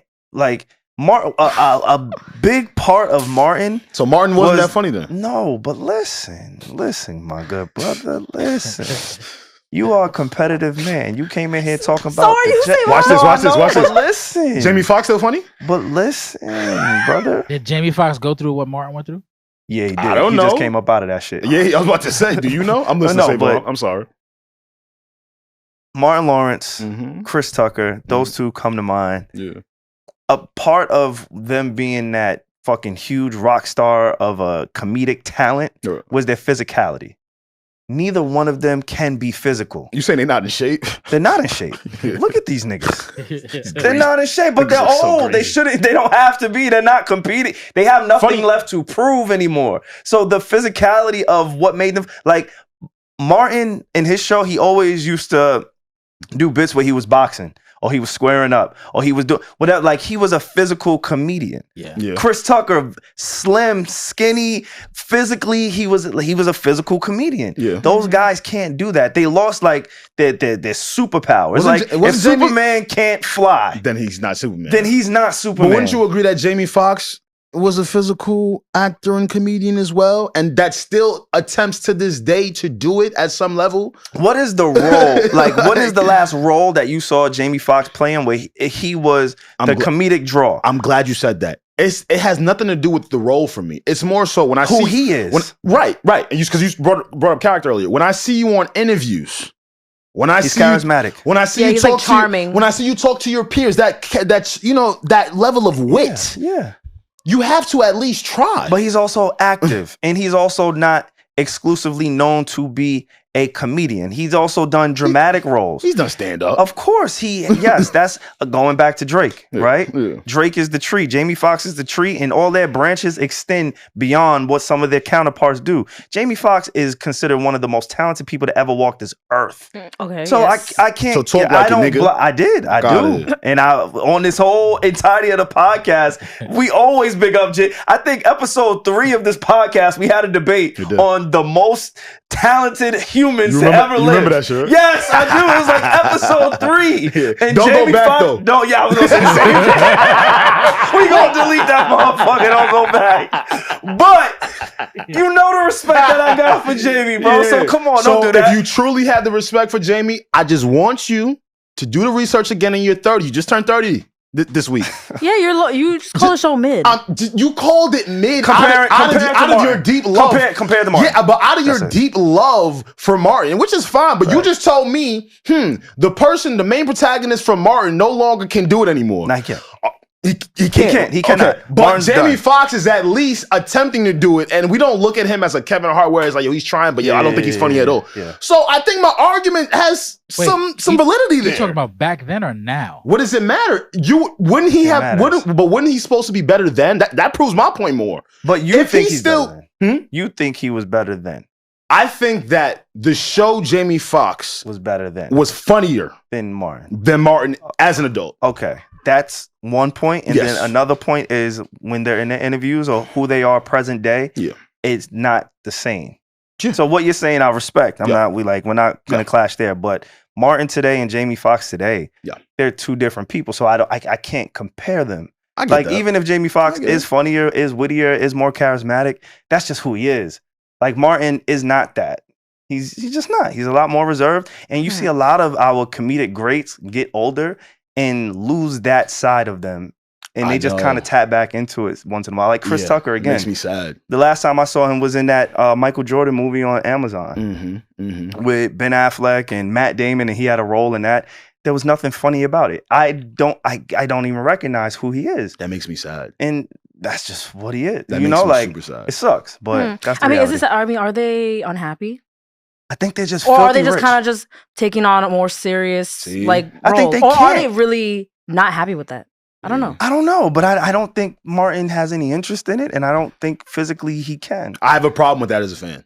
If I'm a fan of you, he is 60. I don't give a fuck, nigga. Cat Williams is like almost close to 50. Like there are people who are older and still competing. I can't just give you guys a little star on your jacket because you can't do it anymore, but your peers are still able to do it at a certain amount in length. I can't do it. So that means you diminish everything they've done leading up to when they can't do it? I don't diminish, but I think it's interesting how they're not able to continue if you say they're that great. What do you say to that? I say that there's a line that I can't wait to actually say it and mean it in my life. No, I'm serious. Like I've changed some of my goals, and one of my goals in life is to get to this point, in which is to say I've done enough. I thought I would never hear SaVon say that. This nigga lying. You gotta believe that shit. That's some shit I would say. Thank you, Regi. He think because he's sitting next to you, it should rub off. No, because what you're saying is like Martin Lawrence is 60, and because he's not trying, I'm like, I hear that, I'm like, yo, he's retiring. Like, leave him alone. I aspire as long as you do it on your own, like on your own terms. If at 60, I was a great comedian, but I retired. Like, leave it alone. Like, I just saw. It's funny we talking about Martin. I saw the Emmys a little bit, right? Okay, and they invited the cast of Martin up there. Yeah, rest in peace to Tommy. I'm speaking from his character. Sure. So, you know, it was the original cast that was there. What if I told you everybody else was funnier than Martin? There's nothing wrong with that. And y'all, and they're all still active. There's nothing wrong with that. They're all still active. So you're telling me the person that was the star of the show, the reason why you going so hard, why you called me crazy for saying the Jamie Foxx show was funnier, can't even be funnier amongst his cast from years previous to this day? Again. Come on, y'all. That's a fair point. But I'm saying that's why I said what's really important is, did Martin decide he wants to really slow down, and is he happy with it? Question. If he is, good question. Let's leave him alone. If he's really struggling and just thinks he's not him anymore, yes, he does need to have that confidence back. So that's a fair point, Alex. But I get it, and you're right. I'm listening to Pierre. Let me ask you a question. Who's your favorite rapper? My favorite rapper of all time? Of all time. I don't even know how to answer that for real. Who's your current favorite rapper? My current favorite rapper? Yeah. You mean like rapping or like new kids rap? Either one, right now. 2023 it was ODB. Right now. My Apple Music wrap-up said it was Old Dirty Bastard. Right now... let's say this. You like Brent, right? I'll answer for you. Let's say I like Brent. I like Drake. Yeah, I'm listening. If they turn 80, right, and stop rapping and stop doing music, will you then consider them trash?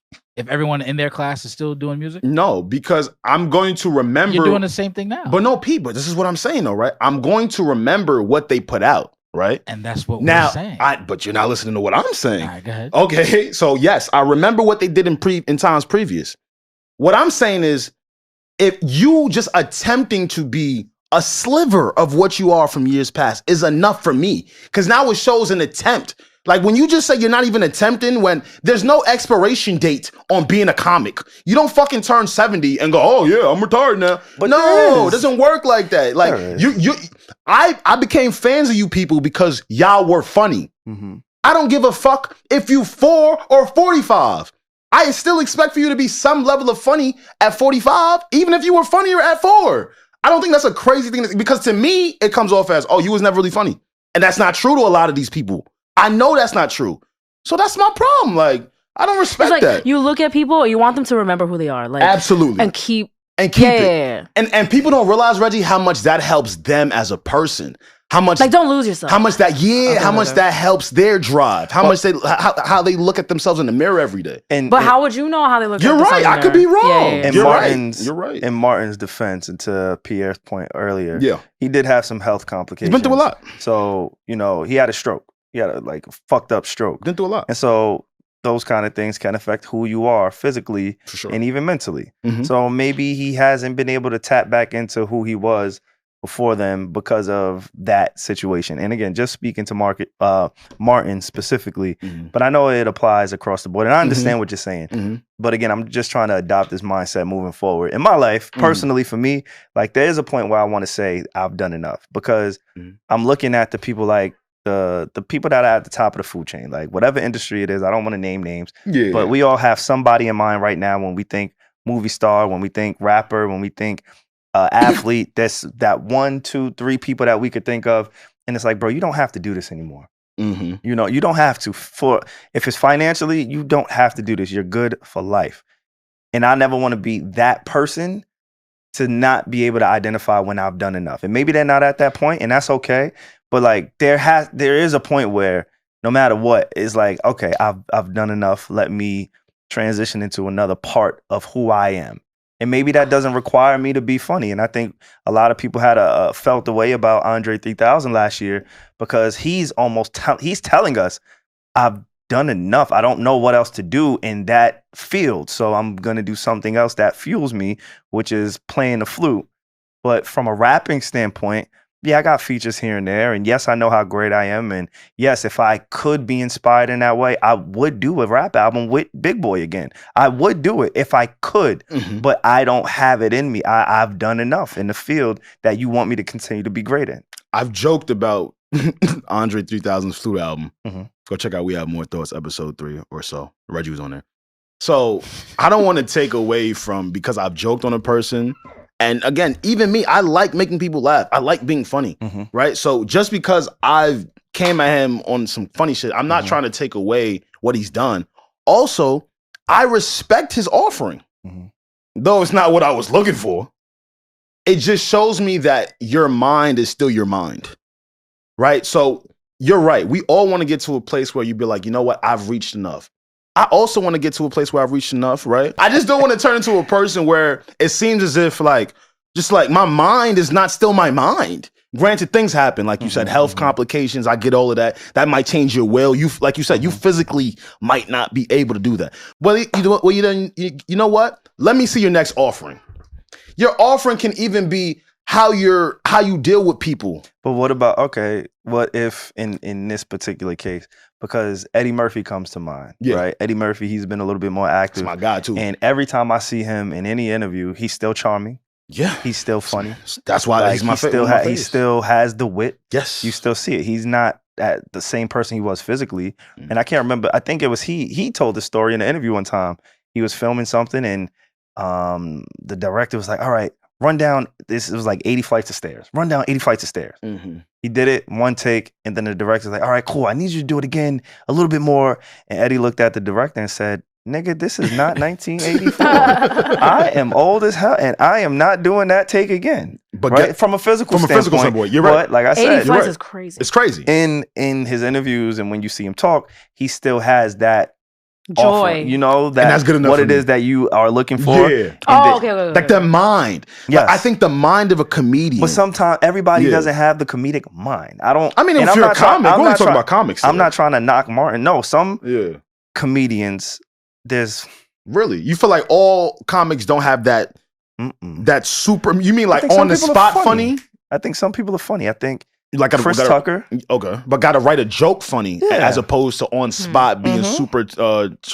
Yeah, I think they'll always be able to tell you a joke, a quick joke. Okay. But I think we're at a point now where we see people like Dave Chappelle, where we're fascinated. We know the punchline, we know the joke, we know the story is being set up, but we're fascinated with his comedic mind. Yeah. I think Cat Williams is another person. We're fascinated with his comedic mind. And we're able to see it because they haven't stopped. For sure. Yeah. But that's a different type of muscle. That's a different type of skill set than somebody who's just funny and able to make you laugh with their either comedic timing, with reading lines. Today, there's a conflict between the Instagram comedians. They can't translate. They cannot. We have not seen it. Maybe 1 or 2. I'll give 3 Drewski at most.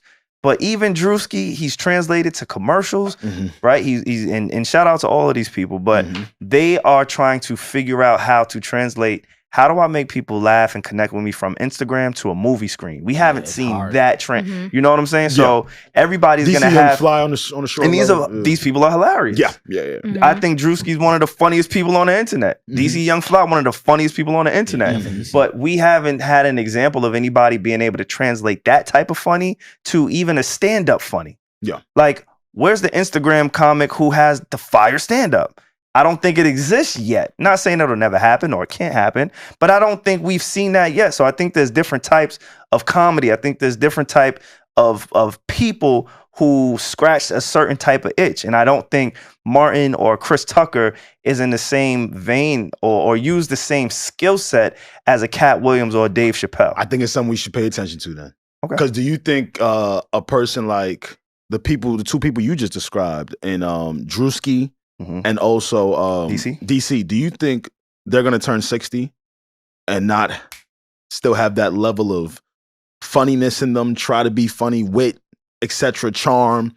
When I see those 2 brothers, I know that's not going to stop. Meaning, whatever they do right now, DC, that's who he is. Whatever they could do right, if DC never do another movie, if he never do another podcast, I know when he turns 60, he'll still be that. I'm more impressed by the person. You know what I'm saying? As opposed to, all right, there was a period in my life where I was able to do this, and now I'm not. I'm chilling. I'm retired. Like, no, nigga, like, ain't no retiring in comedy, bro. Laugh, nigga, be funny. I see what you're saying. Yeah. But again, please leave y'all comments in the please leave what you think in the comments. I have a question though. So when SaVon, when you said like, I want to feel like one day I've done enough, do you know yet what will give you that feeling? 50 million. You got that's your number. Okay, actually. Oh shit, you got his number. Okay, fine. You gave me an answer. He thought a lot about this. I thought this was gonna trigger like a really long, deep conversation about like what does it mean to be happy. Whole time he had his number. And he's like, once I hit 50 million, I'm good. I'm done. He's like, nah, 50. 50 million. I know for a fact I can say I've done enough. Yeah.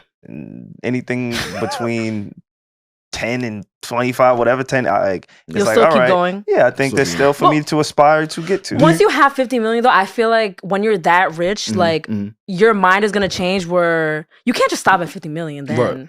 You may not like you, but I can be okay at like, and I could be okay with less than 50 million as well, right? But I think 50 million for me is just a number. You're like, all right, let me chill. I don't, if I do what I'm supposed to do, if I'm responsible, if you know, I'm not living above my means, like I should be able to live off of 50 million for a very long time, if not the rest of my life, depending on the age that I received that, if I, you know, once I obtain it.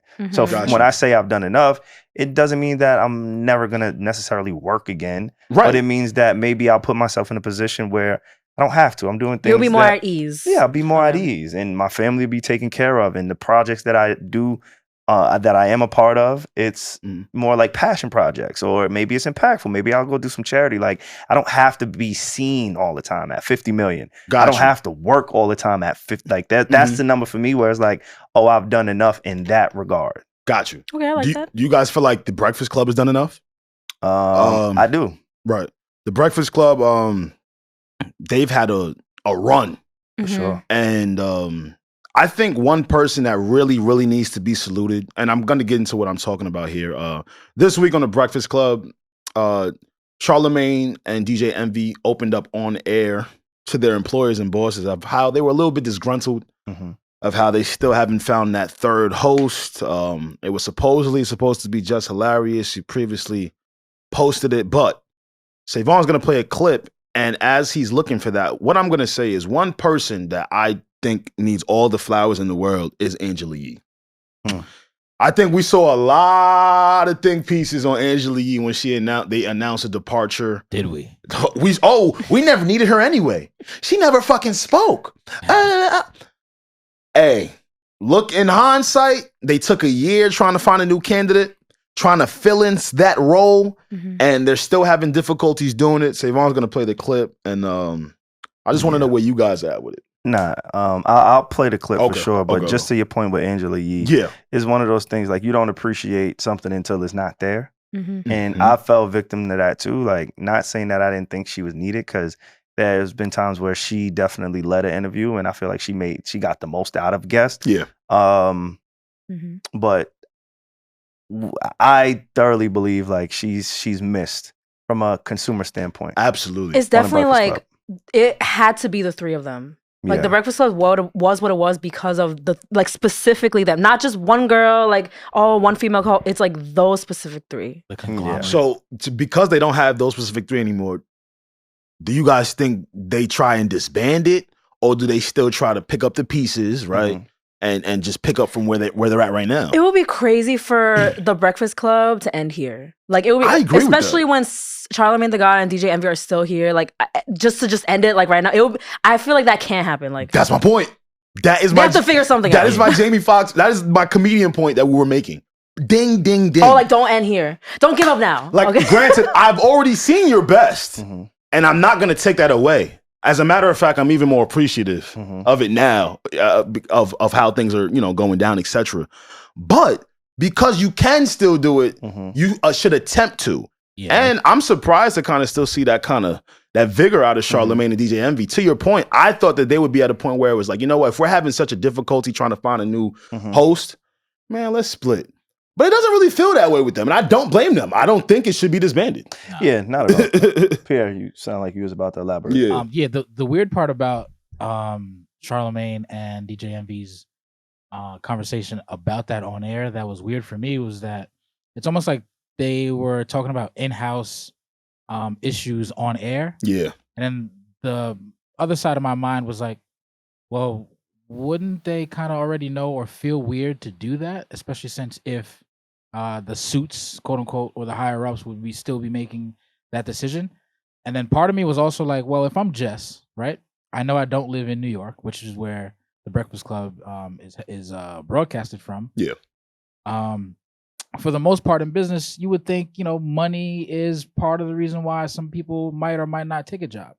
And like I was saying before, if I'm Jess and I don't live in New York, and you're wanting me to be on air on your show, maybe I might want to try to get a relocation fee. Hair and makeup, I know, is a thing. Let's listen to the clip to see some. I see where you're coming from up here. Yeah. You know what I'm so confused by? We spent all last year rotating guest co-hosts, and I thought we was rotating guest co-hosts before we let God decide who was supposed to be in here. Now it's 2024. What happened? Did we just say F it? There's not going to be another co-host? Well, at first, I can't take talking to you. I can't take talking to you either. At first, it was going to be a couple of months, right? I love that. No, it never was going to be a couple of months. That was y'all idea. I always said a year. I thought it was going to be a couple of months. That's why we don't like you for you to think. I told you this already. I didn't want to do this for a year. I didn't want to do that. I don't want to just talk to you for a year. I knew for a year. I was like a year. I said it's going to take at least a year. Because Angela Yee is what I always say. She's irreplaceable. You know what I mean? So it's like the person that's coming in here is not replacing anyone. If there's somebody coming in here, that's my whole point of having this conversation. What the hell happened? You know everything. You tell me. A lot of confusion. This one I'm confused by. now you confused? I don't know what the hell is happening. If anything is happening at all. Dang. It's crazy. Yeah, it's crazy listening to that again. He was genuinely confused. He was like, yo, what is going on with our show? Tell. And you would assume at least those two to kind of know what's going on. Are you guys familiar with Just Hilarious's content in here? Somewhat. I've definitely tapped in when she's on the Breakfast Club. I've seen seen her content there. I'm not as familiar with her like online presence, but I do know. Again, going back to we've been talking about comedians. She's one of those comedians who's trying to transition outside of just Instagram and social media and into another phase of her comedy. I think the host of the Breakfast Club, or at least the role specifically that they're looking for, right? Someone to read the rumor report, give a different POV from the guys. I think that type of person is a person that's not as busy. Like they have to commit to the Breakfast Club? Yeah. The person they're looking for is someone in this space who digests everything. If you guys don't know, Jess Hilarious does a bunch of comedy tours. Okay. She's constantly shaking and moving. She's booked here. She's booked there. And I could definitely, like, when they were doing the whole revolving guest thing, for me, because I do listen to the Breakfast Club. I've always done that. And I still listen to the radio. Hello, I work for it. As you should. As I should, absolutely. And yeah, though she was one of the better candidates that they brought up there, I don't think it was ideal as a listener. You don't think it was a perfect fit? I don't think it was a perfect marriage. She wasn't as informed as Angela Yee. Not her fault. Jess is busy. She's got a bunch of things that she has to be ready for. She's got and comedy Angela Yee shows. has been doing this for a decade. I was gonna say she's committed. Literally like reporting. Radio. She's been doing radio for a very long time. For someone that's different. committed, their kind of life to it in a certain sense. So I don't think that's going to be an easy task for them to sort of render. And I mean, if you guys had to pick, who would you guys maybe? I was just about to ask you that. I don't know. I'll tell you just a can as you guys are thinking maybe. They brought this young lady up there. You guys might not be familiar with her, but I loved her stuff. Her name was Lauren LaRosa. She's formerly of TMZ, and she was at TMZ for a very long time. And what I liked about Lauren LaRosa was, again, she was able to transition in and out of topics, have a level of wit to it, right? Not completely be lost from what's being spoken about. You know, if I had to give her one like demerit, it would just be how she was when they were interviewing guests. But again, that's something you learn over time. How was she? Was she like not as active? I think she was looking for more of her point, like her positioning. Okay. Envy and Charlamagne know how they go into that's every what I was interview about to at this bring up. point. It's like they've been doing this together, and they also know how they are when a guest is in the room. So I guess with like more practice, if that's your only like critique of her, that sounds promising. How do you fix the Breakfast Club? I'm listening to you. I'm sorry. No, I was just gonna double down and say Lauren was really good. She was really good also. You caught some of her stuff, right? Yeah. I like how she gave the not the T report, the rumor report. Yeah. She even got into beef with one of them ladies. It was just good to see like three people in the Breakfast Club setting trying to click again. Right? And at least they're trying. And again, we've been talking about rekindling what you've done in the past and knowing when to step away all episodes today, right? So if the Breakfast Club does need to be fixed, how does it get fixed? What do you guys think? You know? I don't know if it could get like fixed is like a weird word because it's like it'll never be the same. So trying to think about like, oh, how could you fix it? But it can never. I don't know. But I don't know. I don't have a good person to recommend. But I just want to say, Nyla Simone, I love you. We love Nyla. She does an amazing job whenever she's on the mic, and she's pretty. So that's all I have to say. But for a perfect person as a third host, I don't know. I can't even imagine it, honestly. Like I'm gonna be honest, and it's probably a little bit biased, but I feel there's a few components, right? And if we're being honest,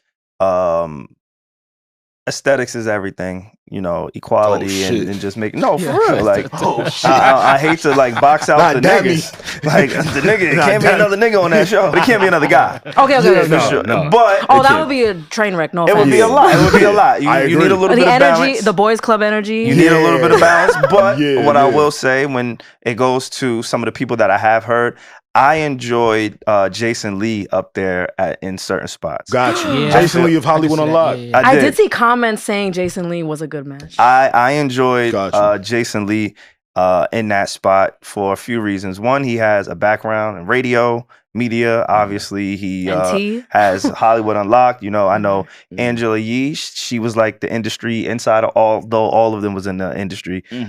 She served as that a lot of the time. He has a rapport with artists. He understands how to interview and talk to artists. And picking your spots in that moment, I think, is dope. Also, I think, you know, Charlamagne is progressing as a broadcaster, as a businessman, as a personality. Yeah. He can't be the quote-unquote shooter all the time. He Yeah, doesn't there you want to go. be. He's phasing out of it. Yes. DJ Envy has never been that type of personality. He's the guy who guides the ship. He's the guy who, you know, he stands on who he is, but he's never been the person for like the wild takes or the takes that other people are afraid to say.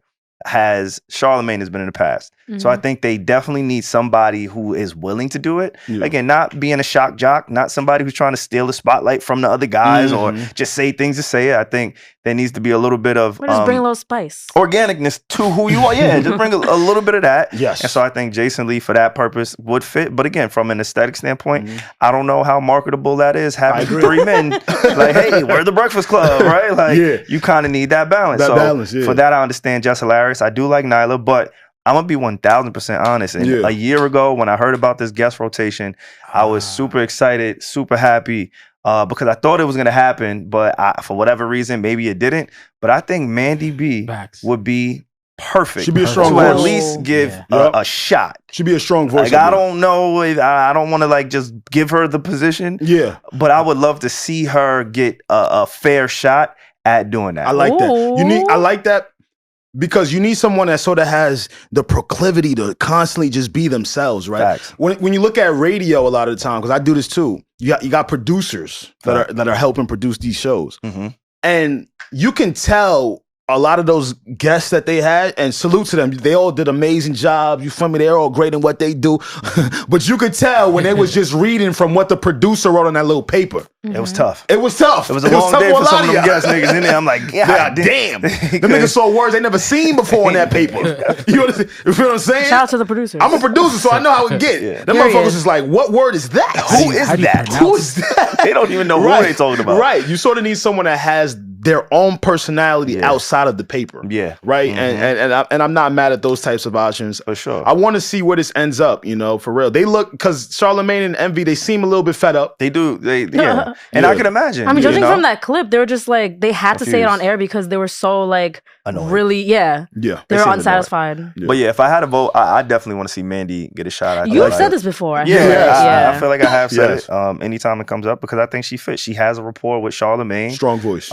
Strong voice, strong opinions. Used to talking on air and stuff. Right or wrong, she stands on what she stands on. She knows how to interview people. Yeah.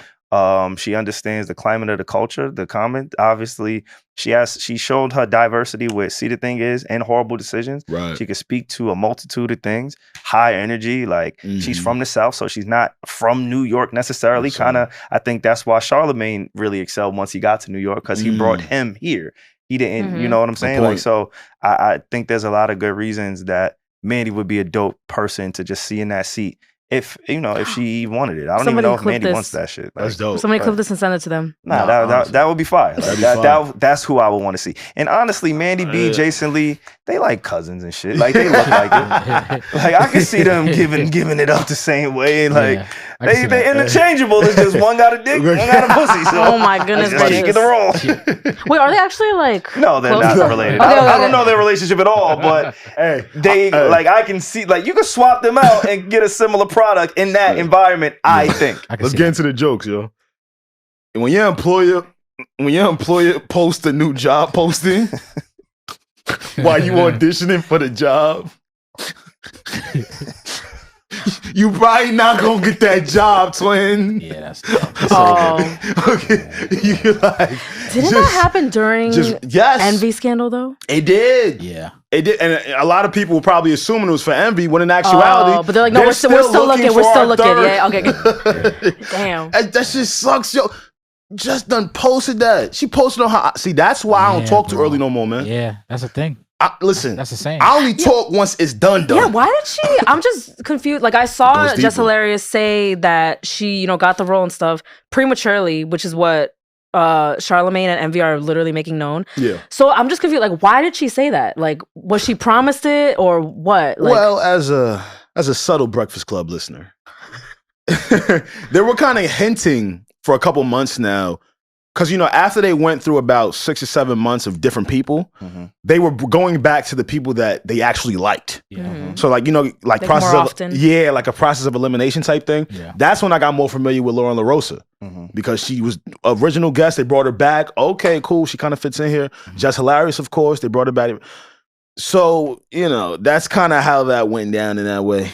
So, man, make sure you got the job till you post that shit, man. Yeah, that's embarrassing. Make sure you. That's fucked up. Fucked up. That's kind of embarrassing. I didn't even tell my friends I got a new job at Vibe until like a month after I've been in the office. Fire. Like I was like, is this real? Okay, let me take my photo shoot. You know what I'm saying? That's hard.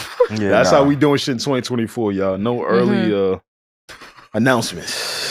Yeah. Well, let's see. I don't know. I really do want to see. Yeah, where this goes. See where everything goes, and I'm a text Mandy. I'm gonna be like, how would that look? Like, does she have to initiate the conversation, or like how would that work? Now I'm thinking about it. I think her and Weezy went up there for a guest episode. Yeah, they've been there a couple times. I thought they were supposed to. They did it. They did it. I think I remember hearing them. But they had a scandal on the day they was there. Matter of fact, and I'm thinking back. Yeah, they did one. They might have done it together. Yeah, but you're looking for a solo episode. Yeah, got you. They are two different people. Yeah, you know what I'm saying. And got you. Yeah, I would like to see that. That would be kind of dope. Well, Charlamagne looked pissed though. Tell us he did. Please tell us your iteration in the comments. We love hearing what you guys think. Well, sometimes SaVon does. And Alex. Yeah. And I do want to see how that forms, man. The Breakfast Club was a staple, especially for us, right? Meaning we were in college, high school, etc., knowing what we wanted to do once we got out, and it was work in this field. Facts. Right? So the Breakfast Club is something we always held to a very high standard. And it's interesting to see the latter parts of the show. Yeah. I'm 1000%. We're really lived through an era. Yeah. Absolutely. Like the three of them, and it's literally over. Yeah. Ew. Don't talk about my Aunt Yee, yo. Don't talk about Angela Yee. She's doing fine. She's flourishing, I feel like. Not for nothing. They should just pay her to come back. Where? They should. They should just pay her to come back. I don't think the money's enough now. No, yeah. I don't think it was about the money. I don't think I want to disagree with. We got a number. We found a place to disagree. No, we got a number though. I don't know. What if she doesn't want to go back? We found a place. No, I don't think she does want to go back. I think she's happy with her situation. I know she said like I don't like waking up early. Yeah, like, I get that is so real. That's her show comes on right after them. So I get she has some reasons. Yeah, but we all have a number. And you can't tell me that there's not a number that you could be like, yo, Angela Yee, come back and let's make it work. Charlamagne, Envy, I'm gonna give y'all this number. Let's get the band back together. You can't tell me that's not a thing. It can't be a thing. I agree with you. I know it's a thing. I don't agree with you solely because this situation is so specific and different for me. Right? Angela Yee, originally, it looked like it was the three of them. Eventually, it started to feel more as a tandem. Right, and Envy and Charlamagne, and Charlamagne did some fuck shit. That's what I was about to get into. He did a little fuck shit. That's exactly what I was about to get into. We all do fuck shit. But that's my point, though. But how people receive fuck shit over and over again, and how it makes them feel, and how it makes them feel like what they want to be a part of. That's true. I do think this is the sole time where it's like, you know what? She may not have a number. She may not have a number for this because I've already got my own situation. Yeah. They created her. She has her own assets. Nah, fact. She's doing her thing. You feel me? She has her own music. Like she's doing this for her. Yeah, different part of her career. Women empowerment. What we need empowerment. It's a women empowerment. Yes. And all that shit. Yes. Salute to women. She really did find her niche. Shit. I'm happy for her. Salute. Shit.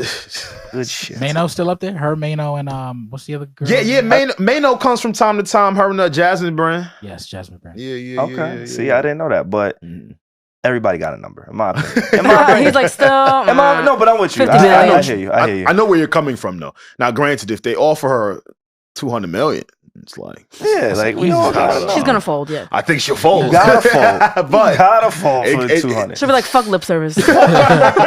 What's a lip service? I'm the Breakfast Club. 200. I'm Breakfast Club Yee. What is you talking about? I'm forever for life. Yeah. And she a Capricorn, so I really know she got a number. Damn. Yeah. You talking facts? Okay, facts. All right. Isn't Charlamagne a Cancer? I believe so. I believe so. I love how you knew that. I love the fact that he's a Cancer. That's so cute. Why you like Cancers? I'm a Taurus. I love Cancers. Oh, I didn't know. You said that like we were supposed to know that.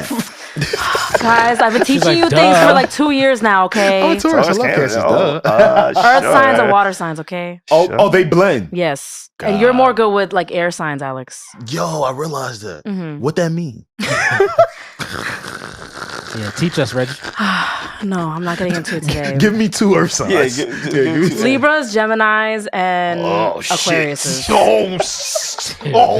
What? Nah, you right. I know. You just named every X. You just named every X in my lifetime. She said like, the one. I said, wait, hold on. No, like for example, Alex.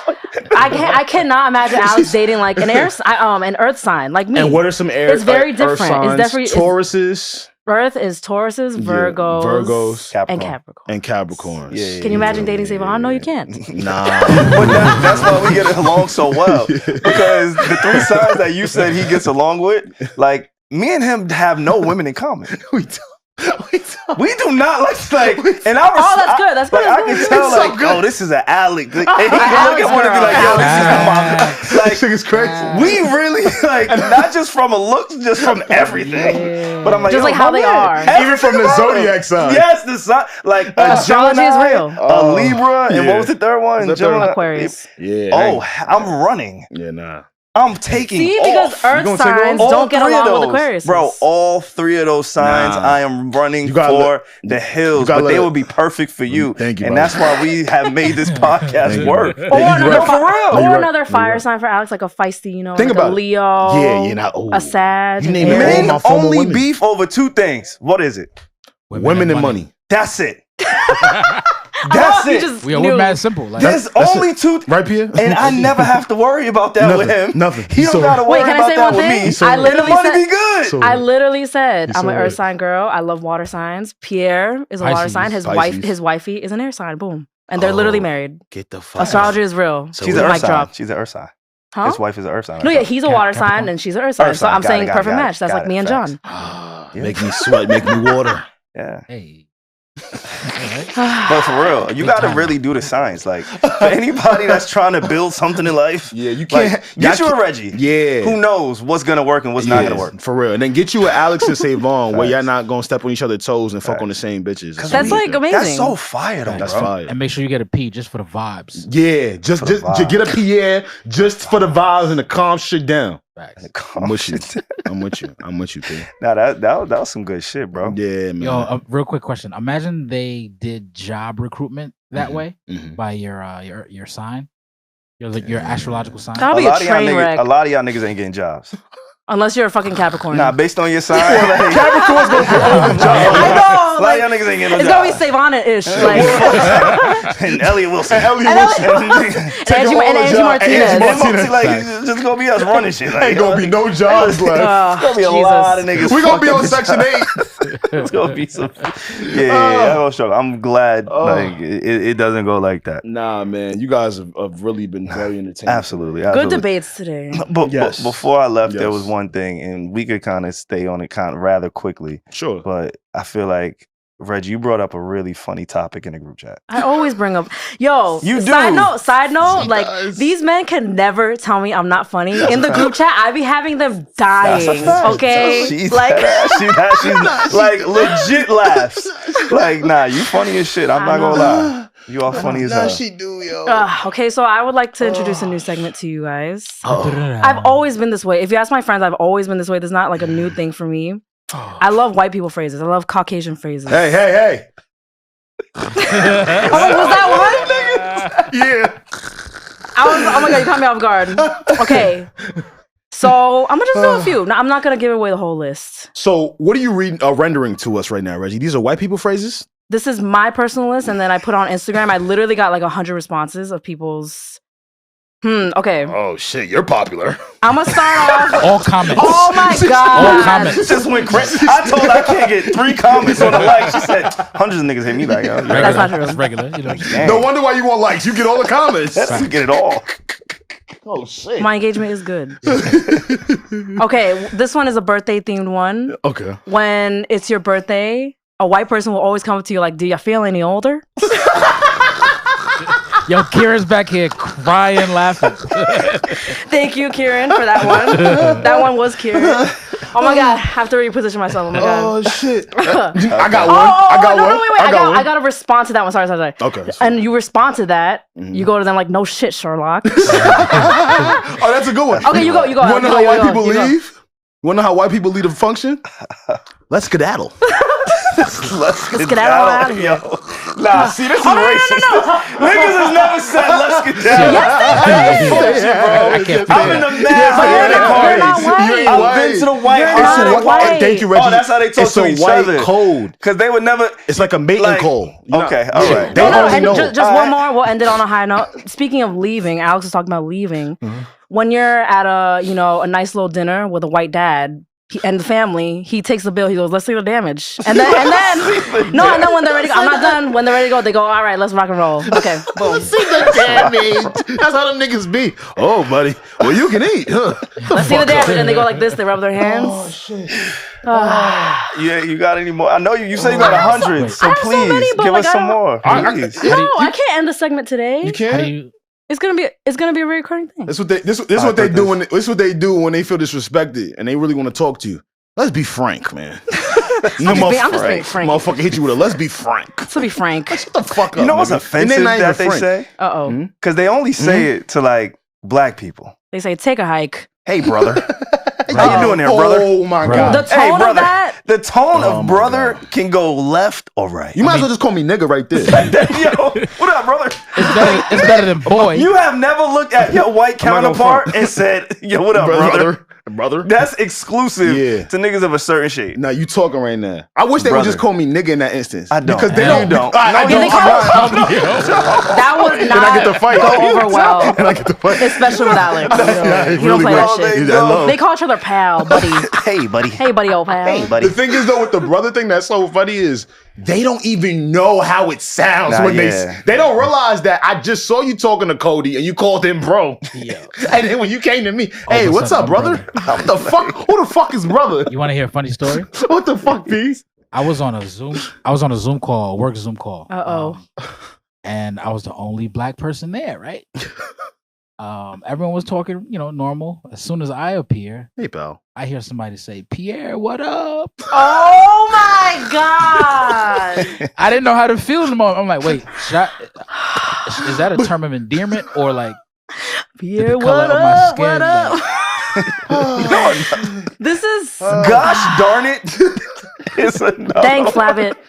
Dang flabbit. Gosh darn it, is crazy. I love doing this. My friends will tell you I've always been like this. I always write down my favorite Caucasian phrases. Oh man, they got it, man. No. Okay, I'm gonna stop. I'm gonna stop pulling your leg. Slow it down. You're barking up the wrong tree. I'm. This actually maybe want to bring something up really quick. Sorry to all of our Caucasian listeners. I love you all.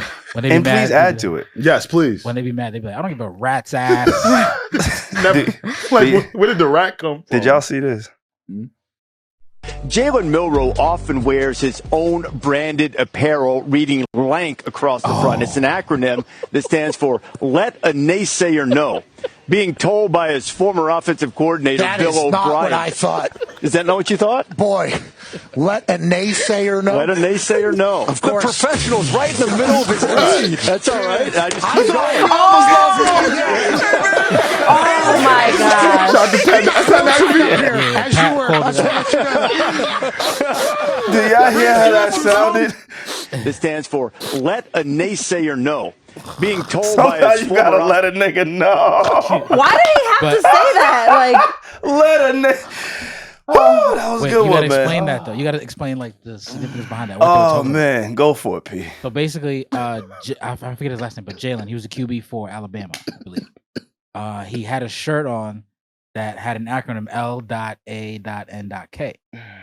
And people of a certain, we thought and understood it as let a know.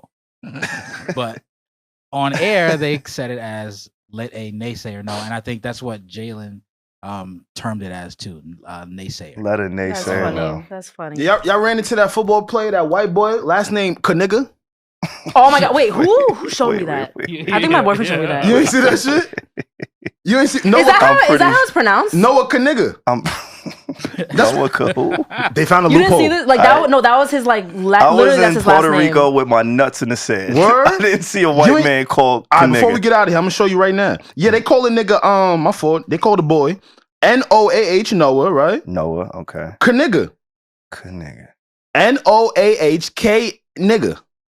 That's how his last name is spelled. Look at it right here. Y'all can Google this right now. Yeah. Not everybody Google it. All right. Yeah.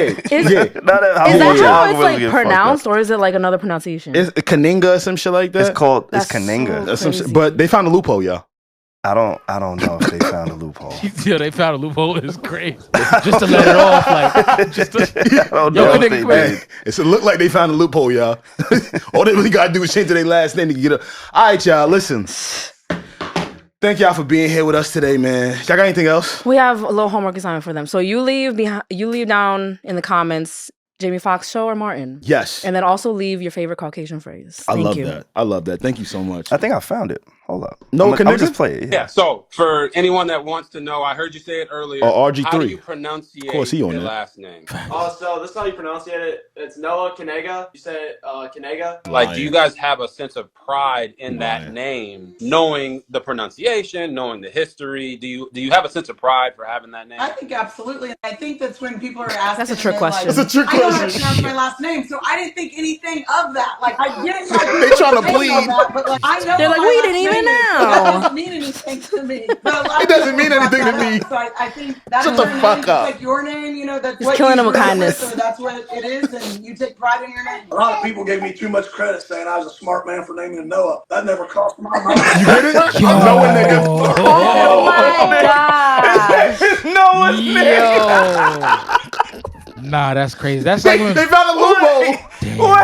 I'm trying to tell y'all. he They said found a he said a Pierre. lot of people gave him credit for not naming him Noah. Pierre. I'm trying to tell you, they found a Nah, loophole. bro. I didn't realize that until now. No, wait, hold It's up. funny This is because- great. because it is- I mean, I know it.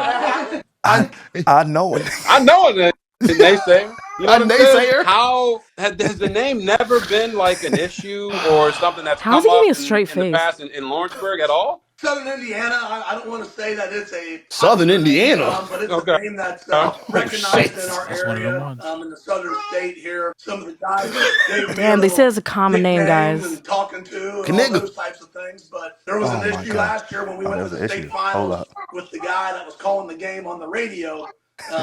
Oh yeah. He actually went on TikTok and he had a little fun with that. So I bet he did have a little fun with that. Oh wow. You can't make this We shit all up. know a nigga. That was great. Noah nigga is We're all know a crazy. nigga. Yo, thank y'all for having me back on the podcast, man. I thoroughly Yeah. appreciate that. Thank you for coming We back. discussed it. We for discussed real. it. We Yeah. decided to let you y'all. back on. Yeah, I yeah. appreciate y'all. Like, After Reggie and I's talks, we thought it was feasible to let you back. yeah, y'all welcome me back One with more open chance. arms. I do feel older. Do y'all feel any older? Do you feel any older? Pal. This has been the Need to Know podcast. What you need to know? What you need to know on the Need to Know podcast. We up out of here, man. Gang.